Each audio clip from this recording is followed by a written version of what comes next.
All right, all right, all right. We are back with the Unpopular Black Gamer, aka your boy Dante, where we are recapping Star Trek Strange New Worlds Season 3. This new format is just going to be just the two of us instead of the three of us, like we said in the last episode. But without further ado, Patrick, go ahead and introduce yourself. Hello. I only brought notes for the Fantastic Four movie. Hold on, Did I wait, get did wait. I get mixed This up? is hold on, wait. Did I get the schedule mixed up? Like was this supposed to be Fantastic Yeah, Four or Strange New World? this is the Fantastic Four weekend, Oh right? shoot, I have not watched that movie. I Oh, might be at a jeez. disadvantage here. Well, let's do the rundown real quick on the plot.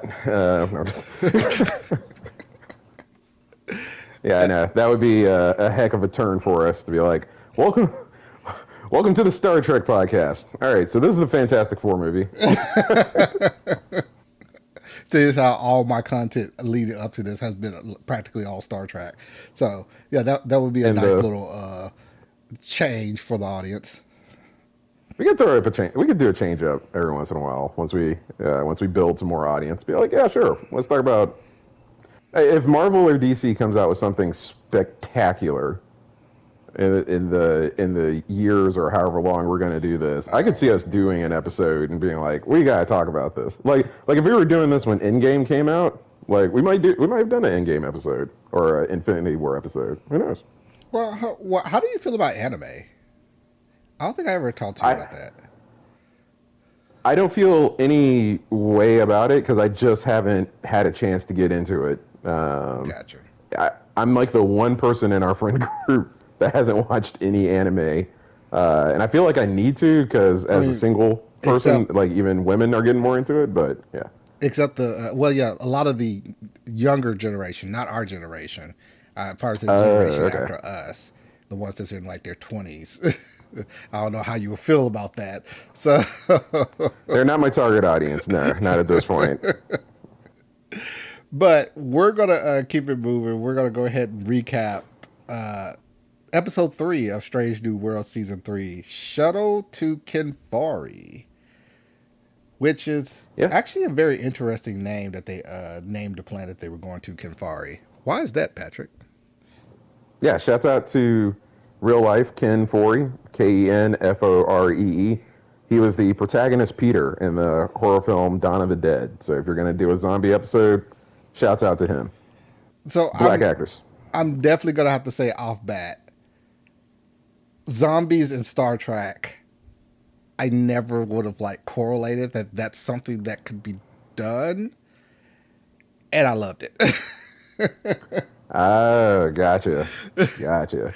I'm not big on zombies because I feel like over the years, especially with video games, like there's been just like zombie game after zombie game after zombie, and it's just like it oversaturated that genre, Right. and it's just like it got boring after a while. Heck, Call of Duty, whenever they do like their Black Ops title, they always have like a zombie mode.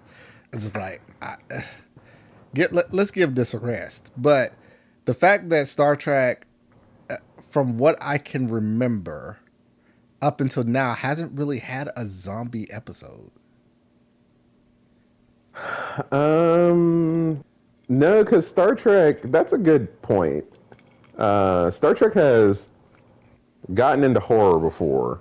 They Like I have. remember there was an episode of like Star Trek: The Next Generation where like I can't remember if they were like not getting sleep or something like that, but Doctor Crusher was in a room full of like bodies that were on like medical tables, and then they were all sitting up at some point, and like as a kid, that stuck with me for a while. Scared the daylights out of me. Um, and so there's always they flirted with it, but I can't think of a single zombie episode. They've I'm trying to always think even if there was a Enterprise episode. I don't they've know. always flirted with it. Deep Space Nine, Voyager, but it never like they were good at their particular craft of creating uh, a sci-fi show, but Hmm. I don't think they were like great at doing horror or Right. or thriller. So it was enough to like people who love Star Trek, it was enough for them to like just be like, oh my god, like what's going to happen, but not to that level of like a horror or thriller junkie would be like that was nothing. There was nothing Yeah. there. But Discovery when they did the when it she was dealing with the Tesseract on the ship and on the other ship other than Discovery that was like the You sister mean the ship to the, tardigrade? yeah, the tardigrade. Why I say Yeah. Tesseract? See, you I don't got the know that. whole that Marvel thing in my head. See, Patrick, that's what you do. See, well, first off, I want you to note, I gave you full benefit of the doubt you because I did, was you thinking in did. my head, I was like, when did that Tesseract, happen? Huh? Tesseract. Where did you get? Where did Yeah, once I Marvel like ran through all of crossover Discovery into in my Star head, Trek? I was like, wait. He must mean the tardigrade. The Yes. tardigrade, yes. I kept talking, and I was very confident in what I said too. But Well, the I'm not going to let you be out here on the internet and have these people in comments. He said he Tesseract. said He's not a real Tesseract. He fan. don't know. Yeah, look, You don't we know any all make Star Trek. mistakes. We all Freudian slip a number of times. So, especially when you're doing stuff live, be a different story if I was like, Absolutely. if we were taping this, I'd be like, up, stop, cut. All right, You're right. 1, 2, 3. We'll start that over again. So, Hmm. but That uh, was a pretty scary episode. that and there was two of them. There was two of them both dealing with the tardigrade. One was the one that was on the sister ship, and then the other was when they got the tardigrade onto their ship, and it got loose. So, Yeah. like, the production, I think the production value also helped too to make it more tense, and that's the same thing we got in this episode of Strange New Worlds as well. Like, the the production value of the show is peak, like Yeah. peak. I understand now why they wanted to stop at 5 seasons because they probably spinning a grip every episode. Well, and of course, like we talked about last time, and now that it's officially approved, the Skydance merger Hmm. going through, Skydance is going to want to do its own thing and have its own business goals and strategies. Like we've been beneficiaries of Paramount's streaming first plan and try to get people on Paramount Plus, but it's going to be interesting to see what they do with streaming TV, movies, and all that stuff. Like Star Trek especially when might they got get bigger. especially when they got the rights to all these like big time shows. Like it would shock me that Skydance would put Star Trek back on the shelf when it's It actually would shown that there's a huge mass audience for it. Yeah, and they've already made money off of Star Trek. It'd be a huge heel turn. I would be shocked and saddened if they did that. I think we've landed in knock on wood here, probably better hands than certainly if it had gone to Sony or you know, yeah, well Sony basically. I would not be I wouldn't be confident if it had went to Sony. I would not be Ugh. confident at all. Or if they had How handed it to Warner Brothers, I would have been, oh my gosh. However, I would have been more confident in the fact of like possibly a Star Trek game from like the Sony studios, one of the Sony That's true. like that would have been nice to have had. But granted, like I'm also being very I'm giving Sony a large benefit of the doubt there. So that doesn't I actually mean, the mean that that's Spider-Man something they games would are have done. good. The Sony Spider-Man games are good. The Sony Spider-Man movies are terrible. Well, except for the ones way back in the day with Sam Raimi. So, and even those got kind of bad. So, Well, no, hold on, wait. Andrew Garfield, he's got to get some love. I personally like the Andrew I forgot Garfield about him. Spider I Mans, forgot about him. Yeah, I take that back. which is I forgot funny. about him. Which is funny because I noticed a side note for all the Star Trek fans. This is just a side thing. We're just geeking out on something else other than Star Trek. Uh, Personally, I Toby Maguire's Spider Man was not my favorite.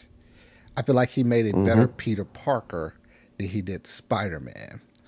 Andrew Hmm. Garfield, I feel like he made a better Spider Man than a Peter Parker. Like I couldn't predict, but I couldn't look at him and be like, oh yeah, he's a nerd. Oh yeah, he should be unpopular. He just doesn't look like it. All right. Yeah, yeah. And then when they recasted Spider Man for Tom Holland, I was like, oh, he does both perfectly. Yeah, he's nailed both. I'm looking forward to Brand New Day and I am too. what they're going to do with it because they've already said that he's going to be street level again, and I think his time with like Tony Stark and all that stuff was cool, but it's like it never quite felt like the Spider-Man I saw Yeah, on they had to TV or root read in it. the books. They had to root it down. Yeah, They definitely needed to root it down. But all right, but this is a Star Trek podcast. We just nerded out that was the Spider-Man segment of the. for a minute Well, there. but before we get into the episode, there was news outside of the approval from San Diego Comic Con. hmm The puppet episode that we've demanded that your brother come back and review with us when we get to Did it. they I say just which episode number that was going to be? I don't think so. They just showed Pike as a puppet and were like, "This is in season 4," and I'm like, "I have no idea how you're going to do Oh, this." that's in season I'm four, not excited. season three. Season 4, yeah, next season because season 4 is wrapped. So I don't know if we're gonna get season 4 next year, Really, but like they're done filming it. I didn't know they already had filmed. Oh wow, they're ahead of production then. Yeah, yeah, Well, granted, it did take 2 years for us to get this third yeah. season, So so I don't know if we're gonna get it in 2026. I don't think anyone's announced that, but they're done filming season 4. So that's how they announced the puppet episode, and then they showed a trailer for Starfleet Academy that I watched, and I'm still kind of like I don't. I mean, outside of it being about Starfleet Academy, I'm like I don't know what the show is about. did they say which year that one was gonna? Next year. No, no, no. What like era of Star Trek that's gonna be Oh, set in? 32nd century, wherever Discovery was last at. That's where they're picking up from. Oh, so not them in the future, but them before they went into the future. No, them in the future. Far flung Discovery, where they left Oh, off, is where oh, it is. okay. Yeah, because they're reopening the academy after it's been closed for 120 years, post It, burn. is this gonna sit Which, around Tilly? Is she in yeah, I that? think Tilly's in it. Reno's in it. Wait a minute, is Reno the actor or the actual person? Whoever. Oh yeah, Tig Notaro's character Reno is in it. I think Admiral Vance is in it. Holly Hunter, I can't remember the captain's name, but she's like the captain of the show. And there's going to be some of it based at the academy, some of it's based on a ship. Um, Oh, but they didn't give interesting. away any story or anything like that. That might be interesting. That might be a. I'm actually interested in that. Huh. I'm interested in it too, and I think kind of like with Prodigy, it's going to be a show that's aimed to get younger people in it, which is fine by me. Like, make all that stuff you need so that I can keep having Star Trek until I'm like 99 years old or Exactly. Yeah. whatever. I want to be on my deathbed finishing up another series of Star Trek. Exactly. I would die Exactly. a very happy man. Very happy man. Yeah. So I don't know how much it's gonna. I mean, it's just going off a trailer, so the thing could be awesome. But the premise, I'm like, I don't know. I've been, because we've been to college, So and both me and you have been to college multiple times Yeah. at this point. So I hope it's relatable in some way for us. But if it's only relatable, if it's entertaining but only really relatable to Gen Z and younger, then that's fine too, as long as everybody gets into it. In my Well, opinion. well, that's how I think of the cartoon version of Star Trek. Prodigy. I don't know why it took me Yeah, a minute to Prodigy. even remember that title. Like it's a fun watch even as an adult, but it is. I could definitely tell there was something that was geared towards children. So if you're coming out with a new Star Trek series to try to bring in a different crowd to become fans of the series, I don't have issues with that like some other YouTubers or some other people do. Man, I saw somebody's thumbnail that was off to the side of the like little trailer breakdown I was watching, and someone was Mm-hmm. already like, "What the hell is this mess?" And I'm like, "We don't even know what the show's about, man. All you saw how are was you just a mad trailer. already?" Like you're already piecing together what this show is going to be about before you even watch one episode. It's really Yeah, just a teaser. and Holly Hunter's a good actress. The Doctor from Voyager's in there, so Oh, the we're gonna doctor have from like, Doctor's there. yeah, Oh, that made me yeah. even happier to watch this.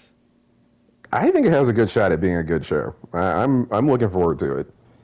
Like truly a century and a half later from well no probably like a century later from Voyager. I gotta get the Right. timelines Hmm. back together. Maybe we no, we don't need to do an episode on that. But I think both you and I, because I cannot remember which number century Voyager ended. It's like it's either the 29th, it's somewhere between the 29th and the 32nd century, and I'm like, that's a pretty wide window for me to think of that show. Well, while I look that up, you can go ahead and start with the recap of Star Trek Strange New Worlds, episode 3 from season 3. I want to say one thing before I get started. I know I keep delaying it, and it's not on Da- purpose. Damn it, Patrick! You mentioned your love for zombie stuff. I'm actually on the opposite side of that, and I Oh, think you. maybe that's Oh, why this okay. episode. I don't hate zombie stuff, but it's just not my thing. So it's so for me, like I've never played The Last of Us. I haven't watched. Oh shoot, what was that show that was on AMC that everybody loved? That was zombie based.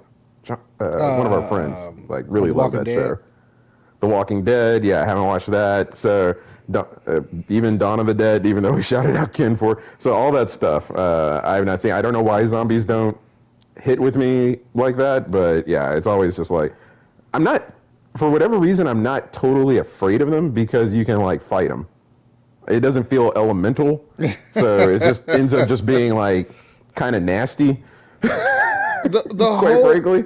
granted the whole point of a lot of zombie shows or movies is really depicted on how the humans are reacting to this particular uh, event because Right. it's considered a world-ending event for something like this to happen. So it's all about the human experience of how the humans react to this particular situation, not necessarily of them like being able to thwart the zombies and be able to stop the outbreak. That's why they're always dragged along so much, and there's never really a cure, quote unquote, that's Yeah. discovered. It's always like it's dragged on, and just this is just the world now, which is why if there was ever a zombie apocalypse in this world, I would just you know what, I'm out. it's, It's the end of the it's line. I'm going out first wave. time to go. Yep, there's just no way that I'm surviving a zombie apocalypse. Well, there's not going to be any new Star Trek during a zombie apocalypse, so there's no Exactly. point. No new Star Trek. All the streaming networks are down. No internet. Heck, at that point, getting so worse. There's no electricity. Like all the stuff that makes me happy on a day to day basis is gone. So yeah, I'm out. I'm out. It's been a good life Yeah, up to this point. I'm gonna make this stand right here and fight as many zombies as I can. But yeah, that's gonna be it. Which is actually how they kind of get to this episode. So um, now, would you like me to start? You've asked me to start twice, Please, but please, okay. can you? Yeah. So for the unpopular explorers, we're doing in memory alpha this week, so it's going to require me to kind of skim the paragraph and then talk about what's in the paragraph. So might be a little bit disjointed compared to the 4 or 5 sentences that go over on Wikipedia. But yeah, Pike's on a turbo lift. He heads to his quarters, and Battelle is on the ground, passed out. And we're like, oh no, what happened? which Then they take him to.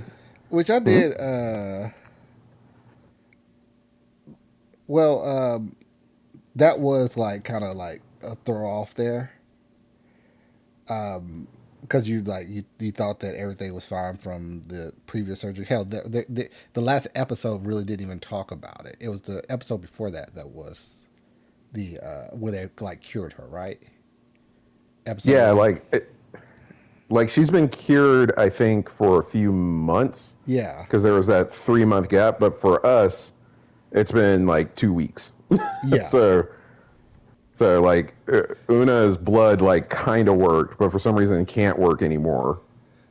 Is like it's basically what we're forced to like accept, I guess. Well, at least it's not like Khan's blood in the movie. But that's besides the point. Keep going. Yeah. Well, I mean, they're treating her like can you say the C word on YouTube? I don't know. Like one of those patients, that with the disease that starts with C that we all hate. I don't know if you can say that on YouTube. Let's err on the side of caution there. Yeah, the one that has a zodiac sign. That was the first thing that came to mind when they kind of like described what was happening to her. I was Hmm. like, oh man, that's something you would Hmm. never ever want to Oh, hear for. I did not pick up on that correlation. That's actually really good. Yeah, Yeah, it's basically like she's hit with a very aggressive form of that. yeah, Stage, however, whatever the highest is, I think it's three. Actually, I think there's a stage four, really, but like the highest level you can go, and she could pass away at any moment. yeah, exactly. So, but instead, it's like this weird Gorn thing. So if that's what they were going for, I mean, Yeah, they nailed I that because mean, I thought of that immediately. I guess it's like you're in the future. You're in the future where that has been abolished. Like they could cure that with a pill, just like McCoy showed in Right. in what the fourth movie, Voyage Mm-hmm. Home. So like they could cure that with a pill. So how would you be able to depict something like this in a society that's already cured that? Yeah. I think this is the You way. you end up with Gorn seminal fluid on you. Is that? I, Anywho, I, that actually sounded nastier than how you meant it. it sounds like he went to the wrong room in a party. What type of party? We talking about a Diddy party or Yes, another exactly name that that. won't be?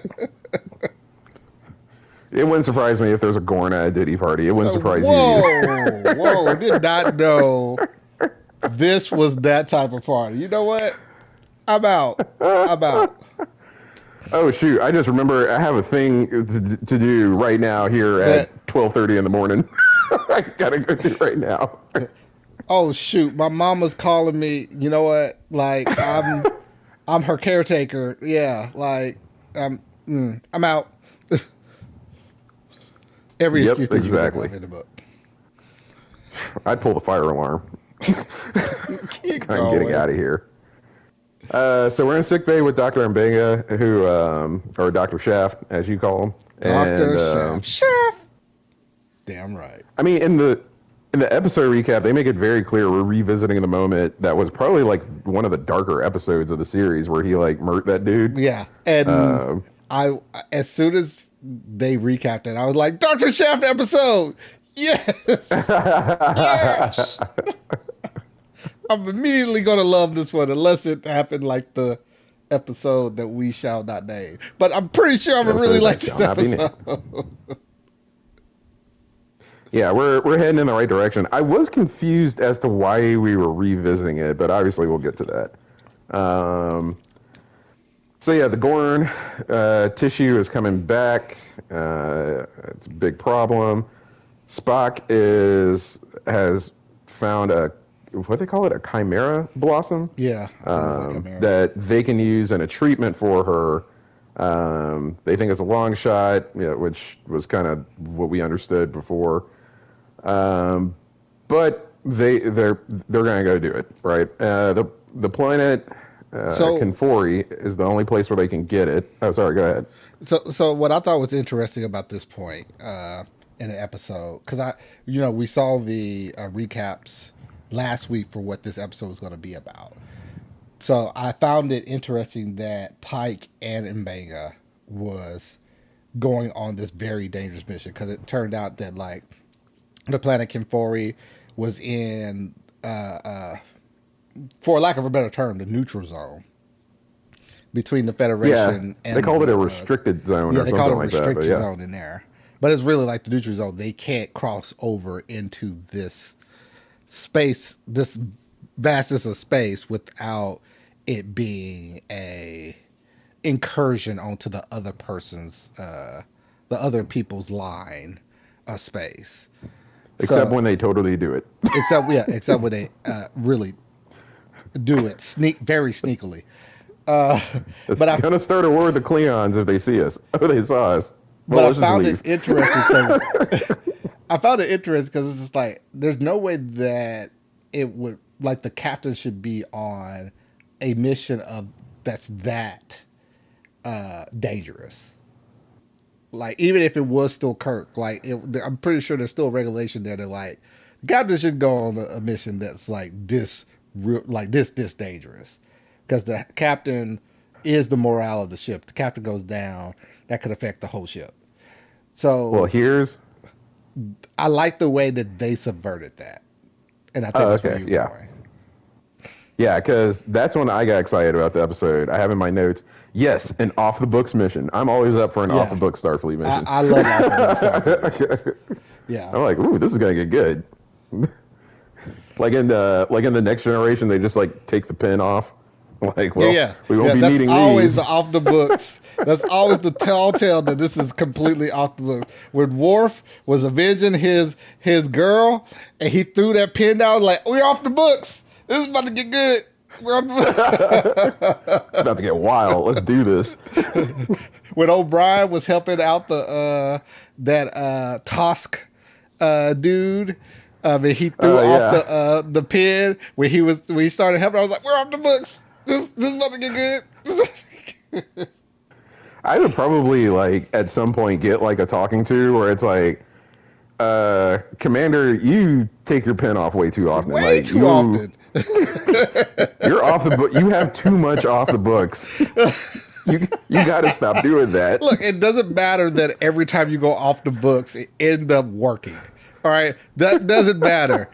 It seems to be every time you do this, you are extremely right. Not like kind of sort of right, not like a gray line, right? No, you're completely right, 100% right every time you do this. But that still doesn't stop the fact that you keep going off the books. My my officer's log would like for every like five like actual reports, there'd be like one that's just like off the book. Like Off the these books. day, nothing log.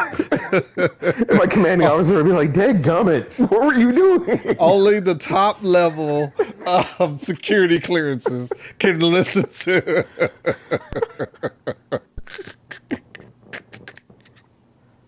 So That's yeah, I that's got. an officer that you kind of want on your ship, but kind of don't want on your ship.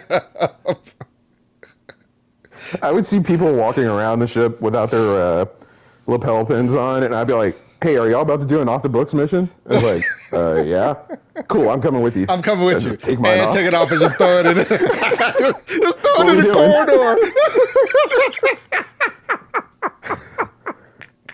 It's like, yeah, I was going to 10 forward, but I saw these two going on an off the books mission, and I'm going to do that. I was trying to be very dramatic with this taking off the pin thing, but like we're just in the corridor, so I guess I just throw it off, throw it in the ground right here. Like,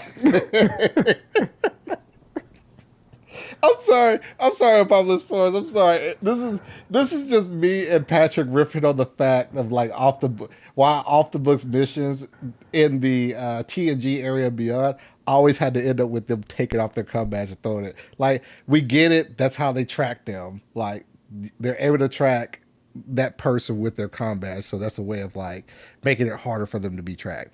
I get it, but it's just funny to us. It's one of It those is funny. weird things in Star Trek that we have to point out. I know this is a strange Trek, but like, still, It's like, and also my giddiness about being off the books. Like, I don't know what it is. I just like it, Star Trek Insurrection. I never started really not liking that movie until I realized it was during the Dominion War because that whole movie was like an off the books mission. I'm like, this rocks. yeah, We are but so here. Insurrection was totally different though. It wasn't completely off the books because like they got the orders from Federation to do this. Right. It was just still weird that happened. They were dealing with this rumbling crap in the middle of the Dominion War. Yeah, exactly. Yeah. So that was it was a strange deployment for the Enterprise Beyond, but like Yeah, when Picard's like, I'm gonna take the yacht and go save these people and y'all can do whatever, and everyone's like, yeah, okay, some of us will stay on the books. That would not be me. Some of us are gonna go off the books. That's where I'm at. You know what? You said Star Trek Insurrection, Yeah, you were right? thinking of I was Nemesis. thinking of Okay. Nemesis. You're right. Like, Because I was trying okay, to remember if the dude was my Harlan or apologies not. there. No, he was Yes, Star Trek Marine. Insurrection was. There was a lot of people that didn't like that movie. It was because they thought it was too. I don't know. They a lot of people just didn't fully like that movie, but I personally liked it.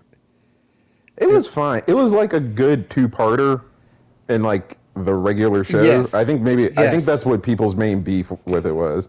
That and it was a Dominion War thing. But like when I watched it, I remember being like, "Oh yeah, that was a good. That would have made for a good, season finale, season premiere two-parter." I don't know if it needed to be a movie, but I didn't hate it by any but means. but that's why they also put it in that nebula at around that time because it's like it kind of like this is quartered off for the rest of the universe. It's just like the special nebula. So there would have been no Dominion incursions at around that time.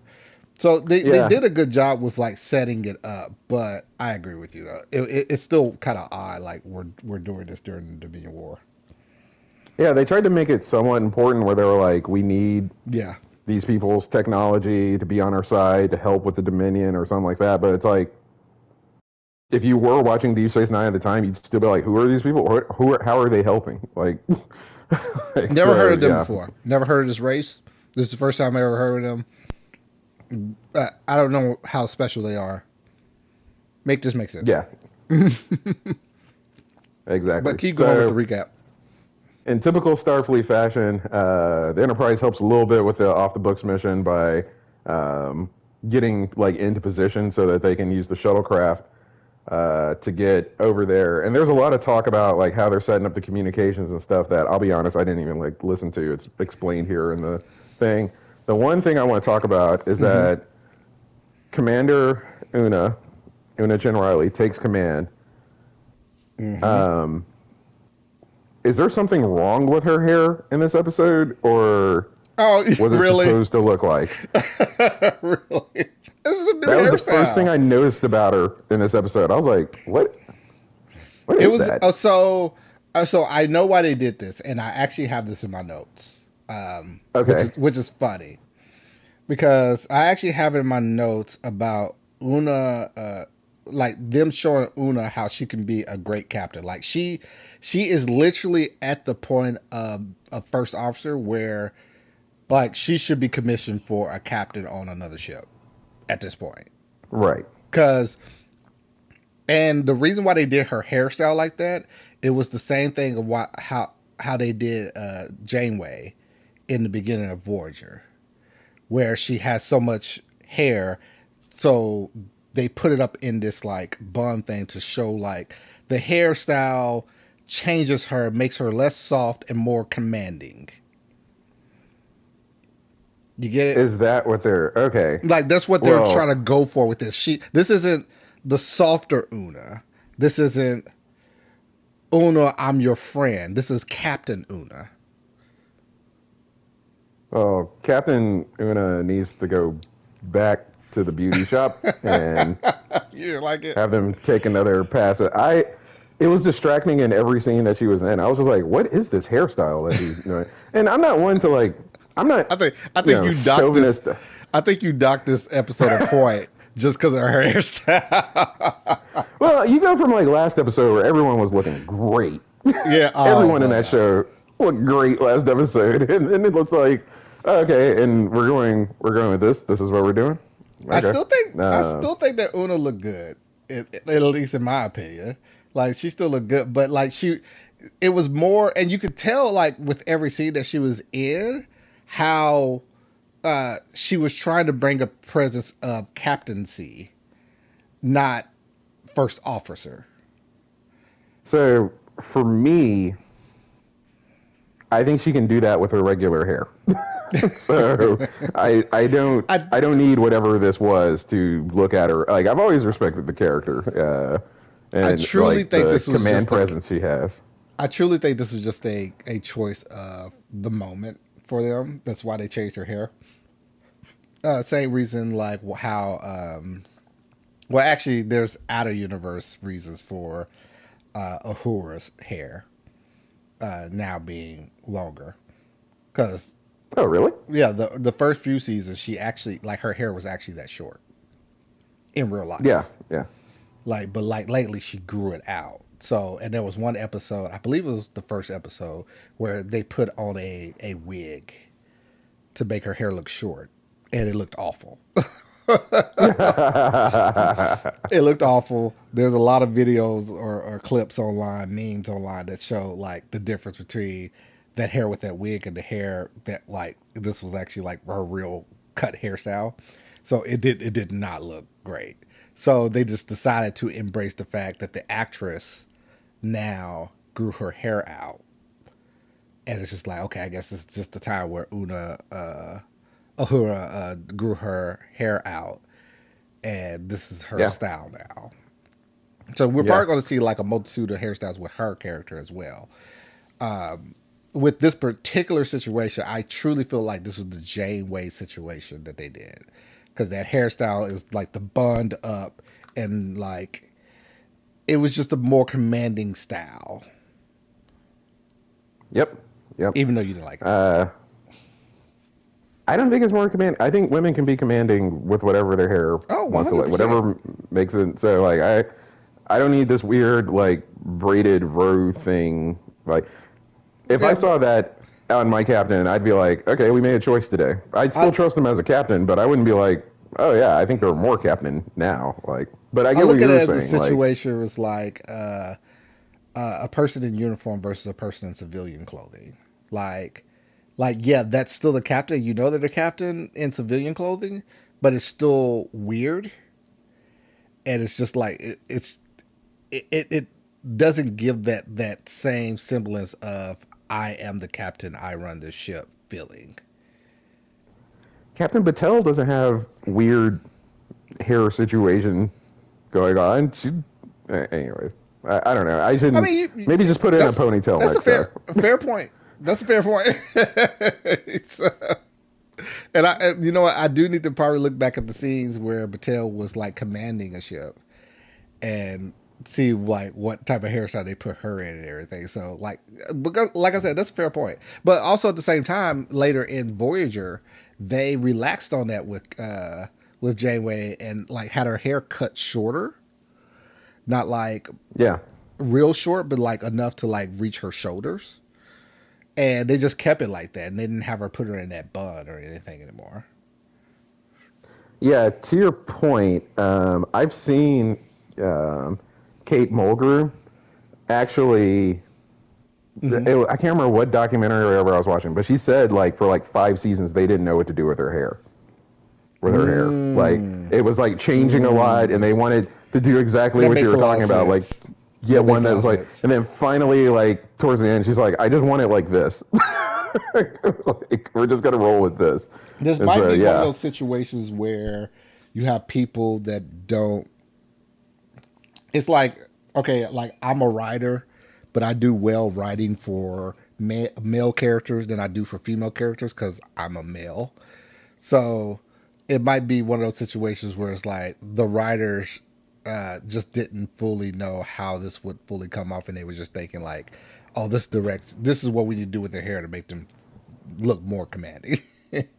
yeah, yeah, exactly, When there's other forms of hairstyles that looks just as commanding as that one. yeah. For the record, women can command without like weird It hair doesn't choices. it doesn't matter So what yeah. their hair looks like, in my opinion. So let's see. La'an, yeah, okay. So La'an and Ortegas, yeah, they had kind of a cool moment. Like La'an's really kind of relaxing after her Gorn. She's on like the opposite trajectory of Ortegas. She's like, she Yeah, noted that that they really did miss Ortegas. Or was gone. It's like, oh, that was interesting for her to say. which is a nice evolution for her character. It's like, yeah, I know we don't want to speak on the episode that will shall not be named, but I could Right. definitely say that from that episode, you started seeing more softer sides of her. So you could tell that she is maturing from her whole situation when she was younger and dealt with the whole Gorn incident that like scarred her practically for life. Like you could tell that she's getting to a point of more of acceptance and like pushing past that trauma. And and I believe from Una's teachings, from Pike's teachings, she's become more of a softer leader as well. Yeah, Still will be rigid when she needs to be because that's just like her comfort zone. But she has learned to be softer in certain situations. yeah, yeah. So I thought that was cool. And Because let's see, like, in oh, in in this particular situation with Una being in command, effectively she was the first officer. yeah, exactly. So, and I feel like that dynamic between the two of them worked.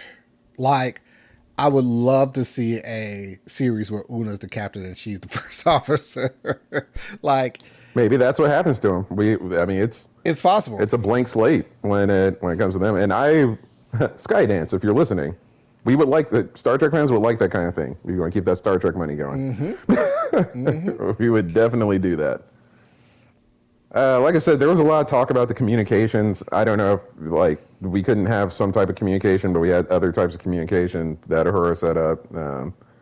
It only becomes important because they miss a check-in, and that kicks off a whole conversation that we'll get to. Well, I do have Uh, notes in regards to a few of those things, like when they were flying onto the when Pike and Shaft was uh, manga when they were flying onto the planet through the ice fields and everything. One part of my notes is like what Dr. Chef might hate Pike's flying because like that was so cool. their banter right then was enough to show you exactly how close they were. Like they've been through a lot, and that was the point of that banter to like talk about other missions that happened that you don't know that occurred before the first episode of Strange New Worlds. So it's like, oh, Pike and Mbanga have been knowing each other for like a long time, like truly. Which, which to your point, they didn't fully establish last season. So They when Pike didn't. was questioning him about the unaliving of that Klingon, like you can tell he's expecting to get like the friend The answer, like, friend, "Hey man, the tell me." real answer, yeah. And at the time, I think, we'd have to go back and listen to it on Twitch, but I remember kind of being like, "Well, why would you ever tell your captain, even if you had done it?" Like what was Pike trying to do? But now it makes much more sense. The party buddies, they've been hanging out, like you said, for a long time. It'd be like me and you talking, like Because yeah, but like there was different sides to that because they both were You think they being have a weekly Star Trek podcast? that's hilarious. And They Big and Pike. both they both had like they were both being good friends in that moment because you had Pike that was just like, hey, dude, just tell me the truth. I can't protect you if I don't know like the full extent of what occurred. Like, dude, like just tell me. And then Mbanga was like, dude, I'm not implicating you because that would mean that you would have to report me because if you don't, you will get uh, court martialed just like I would. Yeah, So it was like they were looking out for they were really looking out for each other, but it still looked like Manga was being selfish in that moment. So this scene was good to show like the level of that friendship and how deep that and far back that goes. To the point yep, where he doesn't look at Pike doesn't look at Mbanga like he's a subordinate. He looks at Mbanga like a trusted friend. yeah, yeah. Which would have been cool if they knew that back in the late '60s when they did the episode where Spock saves Pike, because it would have been cool to. To have Mbanga, oh yeah, that would be. Patrick, you still there? Oh man, it seems that we've lost Patrick. Okay, that's normally what happens Did whenever we do things live, huh? Okay, Oh, there he is. so I think I think there's something wrong with one of my PS5 controllers because this is the second time that it usually stays on for hours Uh and it huh. just like completely. I might have to get a new controller. You either have to get a new So controller or switch out the batteries. Like, because I had two controllers that I've had since I got to PlayStation 5, and they were starting to die, and I swapped out the batteries on them. yeah, that's exactly what's going on with this one. And this is the one that I've done the most gaming on with. So I'm on my. Yeah. Okay. Well, there we go. That's why it's important to have friends, kids. Have friends who are patient with you. But Let's yeah, see. So I okay. like that. I like that dynamic because it helped to show like how close they were and why they are the way that they are with one another. And he said a line too before they went on this mission. Uh, darn it, where was that in my notes? Well, Mbanga never gets caught, is what they. He never The gets minute caught. he said that, I was like, oh, he's gonna get caught. I don't know what he's gonna get caught for this episode, but it's like when I said, oh, there's never gonna be a bad episode of Strange New Worlds, and then yeah, Uh, uh, fair point. Fair point. yeah, I clocked that immediately. And then they also that's when the Enterprise also uh, picks up that Klingon warning beacon, right? Yeah, it's amazing how much. That's the next thing that happens. It's amazing how much they don't care about that, and I get why, because they need to save Captain Patel, and So, this is the only thing that they can do. But they're just kind of like, huh, well, that says go back or die on it, and it's Klingons who say that, who yeah. really don't mind. So that's what I have in my notes is that Klingon warning beacon question mark. Didn't think the That was Klingons did this. didn't think they did it. It would have stopped me right in my tracks. Like I get the stakes, like, but I would There have at are least had a stakes. There are some conversation high on the way stakes. there. Of being like, boy, a Klingon warning beacon's really strange, right? Like, I think they gave him Benga a line where he was like, they deployed these during the war for like radiation poisoning or something like that, so Yeah, they that did. They at did. least he Uh had huh. seen, at least he had seen it before. But even Pike's like, well, but a whole planet? All right, whatever. Let's That's a land. big deal. Like a race of warriors that's not afraid really of anything sends out a warning beacon showing how afraid they are of this particular planet. Like huge alarm bells here. Yeah, but hey, that's it's an off the books mission.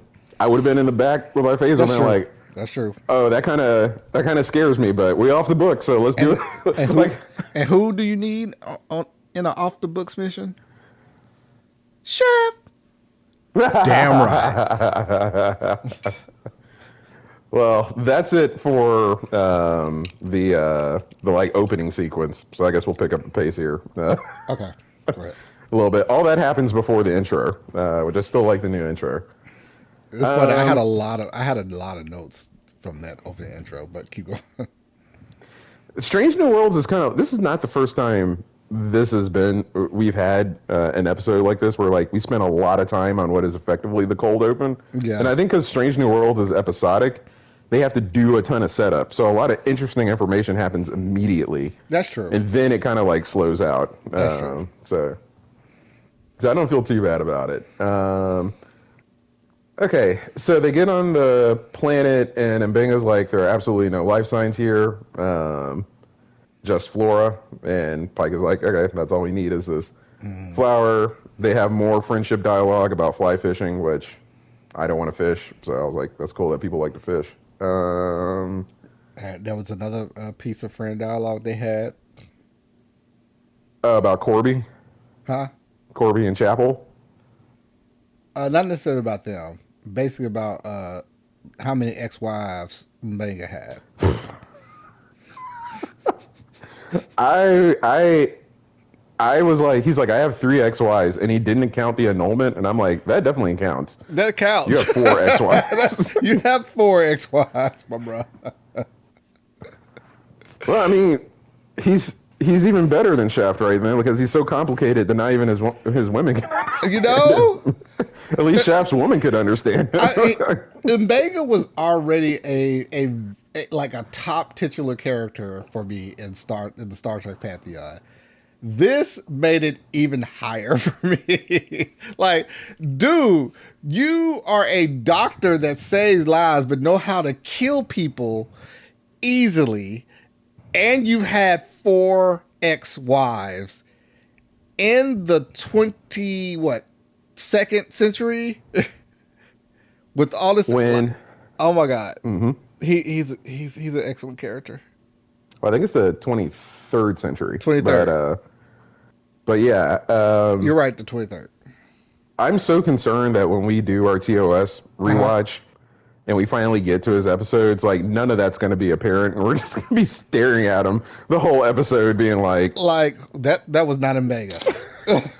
No, I don't care what anyone says. That was not in Vega. Like yeah. no, no. Hashtag not my Mbega. Hashtag not I'm not not Doctor Shaft. I'm willing to give him a chance, but if he doesn't knife fight someone in the first like 2 or 3 times we see him, I'm going to be confused at this point. So, I'm starting to think that Kirk did not utilize him the correct way. oh, didn't read his personnel file at all. Not at all. Didn't even go to Pike in the beep chair to see like what things that he. Okay, that was too far. That was too far. My bad. Maybe that's the issue. Pike couldn't tell him all about him. I don't know. Oh yeah, that's Um, possible. That's possible. A lot of stuff was off the books. Off the books mission. yeah, man, I'd be so pumped. I don't know what that says about me. I gotta talk to my therapist about that. I see mine's God. in a week. I'll add that to mine too. Go ahead though.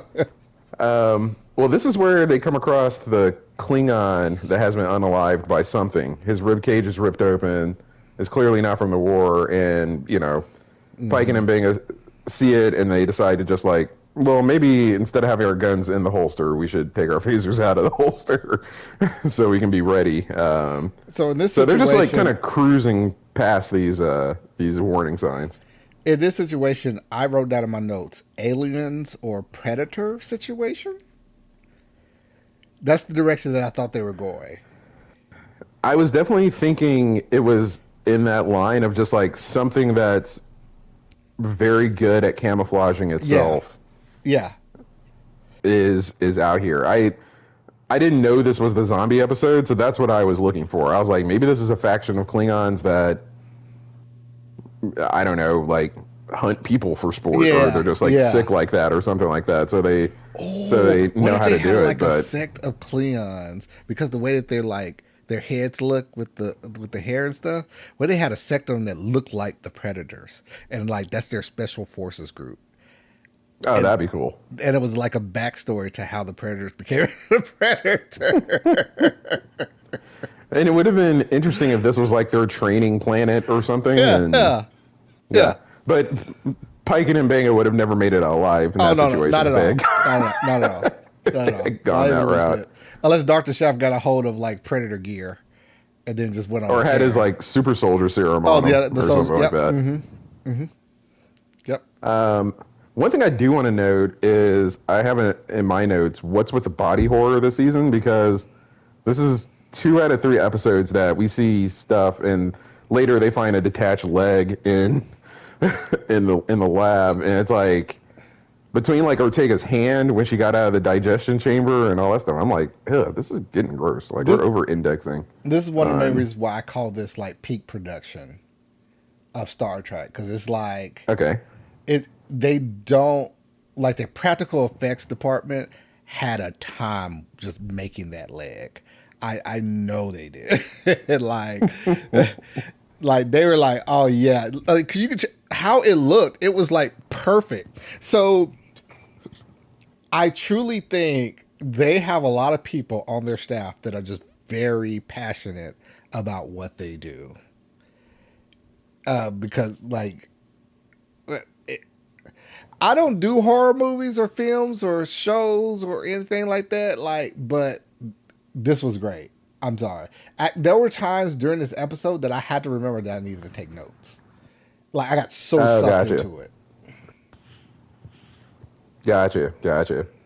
Um, I watched this episode on the treadmill, so I did have to remember to take notes. But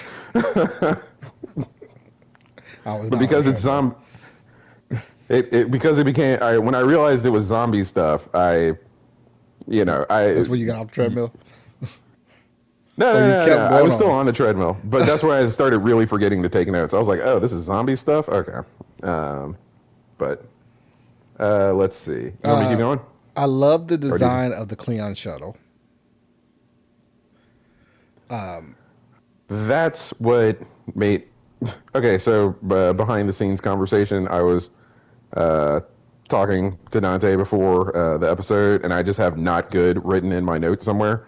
That was it. When they blew up their shuttle, when the Klingon shuttle blew up their shuttle, I was like, "Oh, that's not good." oh, that's not good. Oh, so we're gonna have to steal that Cleon shuttle in order to get off this planet. That's what it's looking like now. Right? It's Oh, like my job just got harder. maybe they don't know that we're here. Boom, blue, blue, blue. Oh, they know. They know. If I I was on the love off the books mission, that would have been my one moment of regret. Be like, "Ooh, didn't think that would happen." I love Pike's one-liners in this show. Like overall, I feel like he has like at least one-liner in every show. Right. He's and this one was definitely like maybe they don't know we're here. I was like, ooh, Yeah. love it. Okay. Want me Go to keep ahead. going? Hmm. Okay, yeah. So we basically covered this next paragraph. They got in the facility. They talked about how dangerous the flower was. Not to touch it with the bare skin. It's very Hmm. toxic. Um, He put so. I so. Mm, oh okay. yeah, this is where Pike first starts to question what is this actual treatment that we're doing. Okay. Okay. And So. and Bega's like, that would be a HIPAA violation if I explained it to you. So this particular situation. All right. Oh, Yeah. Yeah. So I wasn't sure where the there are four lights moment was going to occur, but I had like when you just started saying it, it brought up the anger within me. It stirred the thing because the rest of the episode to me there was nothing that was off or anything, but this particular situation kind of pissed me off, and I know everyone is like, "What the hell pissed you off?"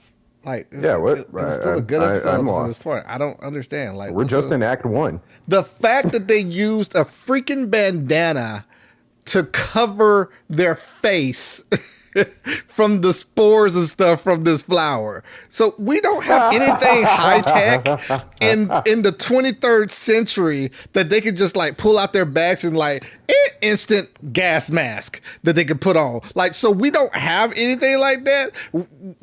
So you had this like really good practical effects of this leg severed from the rest of the body, but the darn department that does costumes couldn't come up with a futuristic gas mask that they could wear for this particular situation. So They spent too much time on the leg. I, did, I was in that moment. I was like, "What the hell? What a bandana? A bandana? Is that really going to protect you from all the spores?" Like, That is hilarious because I did not clock that. And having lived through, along with you and anyone who's over the age of 5, a pandemic, uh huh, we all know, uh huh. like like you don't have a 3M N95 on the end You know? filter all that out. That's hilarious. I did not. I didn't even think about it. I saw him put that on, and okay, so I think part of me was like, when I saw the bandana, I was like, "Oh, this is real off the books. We got bandanas on this picture. This is cool." Did not clock that it didn't make any sense. Oh, that is awful. Oh, that is so awful, Patrick. No, no, no. I'd have so much fun on an off the Oh, books mission. They'd never take me on another one. I was like, you had too much fun doing that. I was like, he You put stay on on the books for now. Omega put on the bandana. I was like, what? Hold on, wait, what the What? Yeah. And then he started talking about how like the spores of the flower is like can be toxic in a certain dosages and stuff. And it's just like, so you bring a bandana to cover your face, not one of those high tech helmets or gas mask that I know that's on board the Enterprise that you could have like put into that bag for this particular situation. That would have also looked better and more Yeah. futuristic, by the way. Because the fun thing about the off the book Starfleet missions is that you still get all your stuff. So you Exactly, can bring exactly. whatever you want It's not. for the off the books mission. It's not Post so off scarcity the books society, it's that you great. don't like you have to go to the armory officer and be like, I need to check these out, and you got to put down the reason why you got to check it out. There's none of that in Star Trek. No, not at all. Especially for the senior staff, right? Especially for the senior staff. The captain asks, unless it's like when Bashir in D Space Nine talked to Captain during my favorite episode, Pale in Moonlight, where he talked to the captain, and the captain was like, I need this highly explosive gel to give Right. to this person, and he's just like, doctor's just like, hey, in the wrong hands, this could be made into a bomb and stuff like that. Da da da. Da. And he's like, well, I still need it. And he's like, well, I need that on some official document. and my protest of me giving this to you on an official document. It wasn't like it was a situation like that. It was like, no, just computer, I would please replicate a gas mask. exactly. All right, put that in the bag. There we go. I'm sorry. I would have handled that situation with Bashir so wrong because I don't think as a captain, but certainly if I was like a commander or a lieutenant commander, I'd be like, "Come on, man, we off the books. This is an off the books mission. How do you not get pumped for this?" Okay, so Like, in that particular situation, because Bashir, I don't think I ever told you this. Bashir is actually my favorite character on that show. okay. I don't think I fully told you that. He certainly goes on the best character arc I think throughout the show. Awesome Yeah. character arc, and like I was a fan of him before they found out that he was augmented. Right. Like the fact that he was augmented made it even more like I loved him even more after that. But in that particular situation, Cisco was off the books. He was the only one off the books, along with Garrick. So no one But else he was still knew wearing the badge. what he was doing. He was still wearing the badge, but this wasn't an off the book situation where he like could be detected by everybody else. So Well, actually, no. This wasn't an off the books mission because he had permission from the admiral he to had permission go a certain to court the senator. Yeah. Yes, he did. He did didn't have know- that. So it wasn't didn't fully off have- the books, but it was off the Yeah. books to enough that like they didn't want records that this Romulan shuttle was coming to Deep Space Nine. Right. I characterize that as more like an intelligence mission. Like Yeah, like you basically have switched yeah, over I'll give from you that. I'll give you that. the like military diplomatic side to like straight up this is spycraft stuff. I give you that. But like, still, them blowing their wad on the leg and not being able to make a gas mask for the situation like that. This is like, Yeah, come on now. that's a great catch. That's a great catch. That's worth the four lights moment. If I've been thinking about that, I guess you could make some argument that they didn't make in the show, so I'm doing the writer's work for them, and I don't typically do that, and I'm not really doing it here. But They I guess got you could say, really like, lazy maybe, right there. They got really lazy. They really did. You could be like, maybe it's a future bandana, and it's really like a Yeah, made with future materials like, nylon and polyester. What? I know, right? It's amazing how different we took those moments because I was like, Cool, man. Off the books. We got bandanas. This is gonna be great. He gonna be gangster. He gonna be gangster with it. Exactly. Doctor Shaft gonna be gangster with it. We got bandanas. This is the Meanwhile, future. They just came down in a space shuttle and it got beamed up at the end. Like, exactly. so we can't get like, oh, we gotta go low techie on this one. Very low techie on this one. Yeah. Did they both have bandanas? They both have bandanas. Yes. So okay, that's Yes. to add to the four lights moment. That's a little confusing because they clearly didn't do a mission briefing where everybody sits down and talks about everything Yes. we're expecting because he has to explain the whole thing with the Blossom when he gets there. So he didn't talk about it on the shuttle or they didn't talk about it before. So so why does Pike? Do they just have bandanas when they go off the books? Because that's also very cool if they do. But why do they both have it seems to indicate that like Mbega said to Pike at some point, "Let's get a bandana," and didn't tell him why we need a bandana. And Pike was just like, "All right, we need bandanas. Let's do this." Like, so I don't know that that's such a good I catch. just know it triggered me. It was the only thing that triggered me in this episode. But like seeing that, especially after we had our episode talking about like crazy technology in Star Trek, like so we can't use this one piece of technology that was created well before the 23rd century. Like Fair. I didn't understand that part. I truly didn't.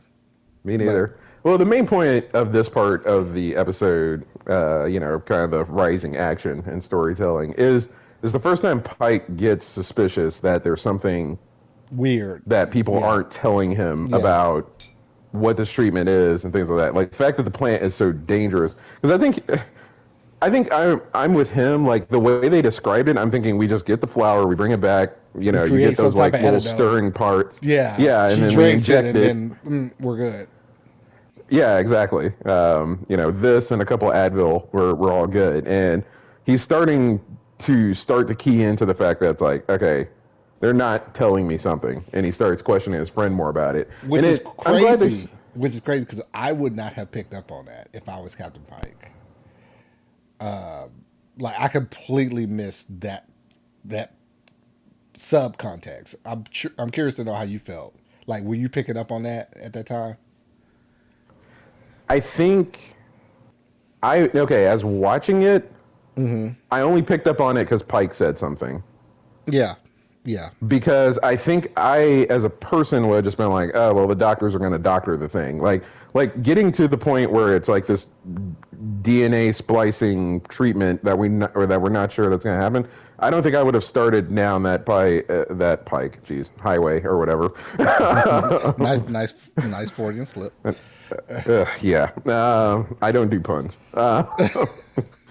I don't think I would have picked up on that as a person, or if I had just been watching the episode, that like this is something weird. Because I'm like, oh, Yeah. doctors take dangerous stuff and make it safe all the time. It's Yeah. whatever. And I think that's how I felt during that scene. It's like, and that's basically Well, Mbenga's argument when he talks about, well, they use toxins for like some heart diseases and malaria and stuff. So Well, in our defense, every time they've had an episode where it turns out like the doctor had to create some concoction to save the day, that's normally how it went. It was, yeah, oh, this special whatever is needed to make this particular concoction, and then all things ensue from them trying to get said whatever Deus Ex, whatever Deus Ex Machina is needed.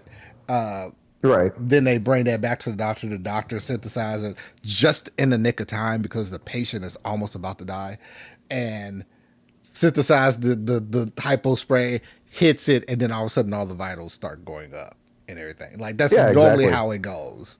So this was a great subversion from that. I really think that this was like a kind of a chef's kiss to the directors and the writers on this one because they took something that was a normal Star Trek trope and turned it around. And it's Yeah. like, this isn't your typical we saved the day moment. There's complications here.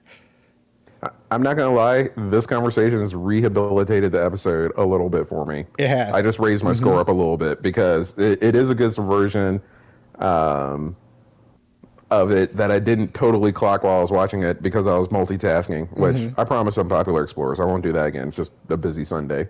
Um, so yeah, that is a really good subversion of just the well, Dr. Crusher's made the cure for Yeah. this disease that Mm-hmm. had never been The day is crossed before. saved. Everything. This has zero consequences. The person is fully cured. No. They decided to go the Yeah, route of this could, quote unquote, cure her, but there could be some particular side effects here. So there are yeah. consequences Well, to what we're doing. and I also clock that because I made the C word comment before. You Mm-hmm. treat C word with some more C word. I don't know if you Yes. can say that Yeah. on. And so I was also making that connection where it's like, well, yeah, because that type of therapy isn't totally safe either, and it has radiation and stuff Mm-hmm. in You're it. pumping blood into your Uh, body. I mean, you're yeah, pumping poison into your body. Is what I meant to say. yeah, poison into your body exactly to attack the what's making you sick. Mm-hmm. And so like I was also making that connection in the moment too because it's like, oh well, if this is a 23rd century parallel to this real world disease that Lord willing will rid ourselves of in the future, um, in Yeah, the near future, not the distant future. But technically in this crazy way because it's like they're using this plant to pretty much make a hybrid Gorn human in a situation more human than Gorn. Uh, but they don't know how that's going to really affect the human. It's basically a way of like putting the Gorn cells into remission in a way, like suppressing them.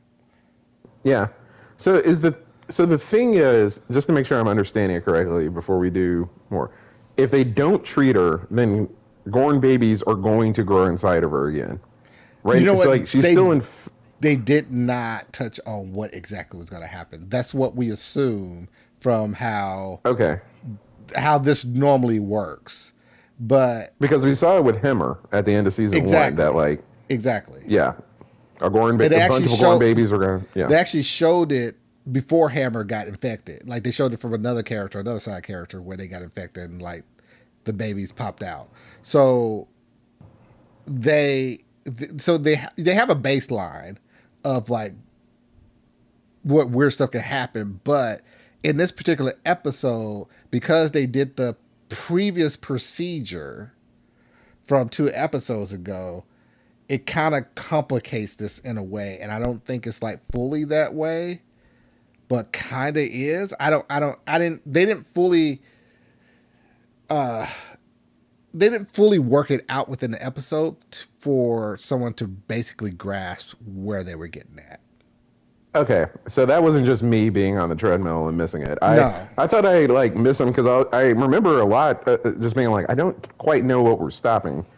It just sounds like yeah, what you said was just right. I'm not going to repeat it. Like Gore DNA could take over and that would be the end of her. Maybe it's babies, maybe it's not babies. Like yeah, okay, I get it. I yeah. get it. I get it. Um okay, do you want me to keep going? Go ahead. Okay. Okay, we're back on the Enterprise. Klingon battle cruiser shows up, which is always a buzzkill, right? It's never really fun when a Klingon battle cruiser shows up, especially in the 23rd century. Um, there's a talk about an EM flux that I don't know if it's totally important, as I'm kind of summarizing here. So, first off, this scene starts the conflict between La'an, or not La'an, Ortegas and Ortega's and Una. Una.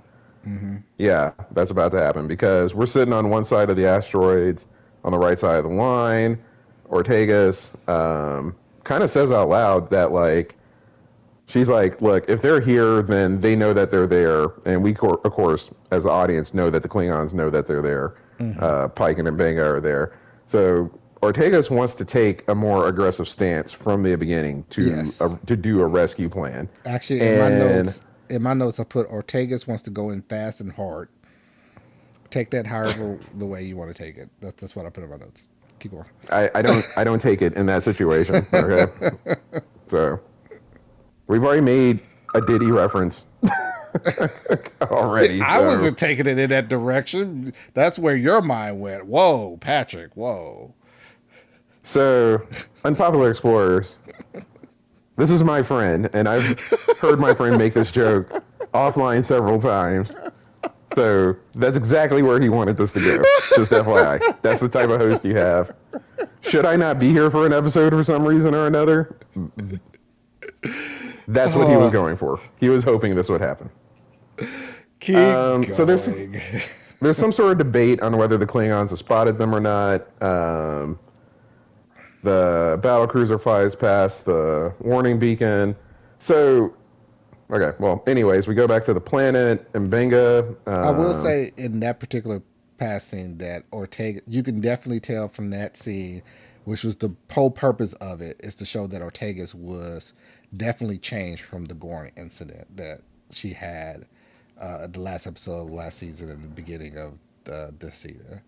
So it's actually showing that her character has PTSD from this situation, the same that La'an was going through.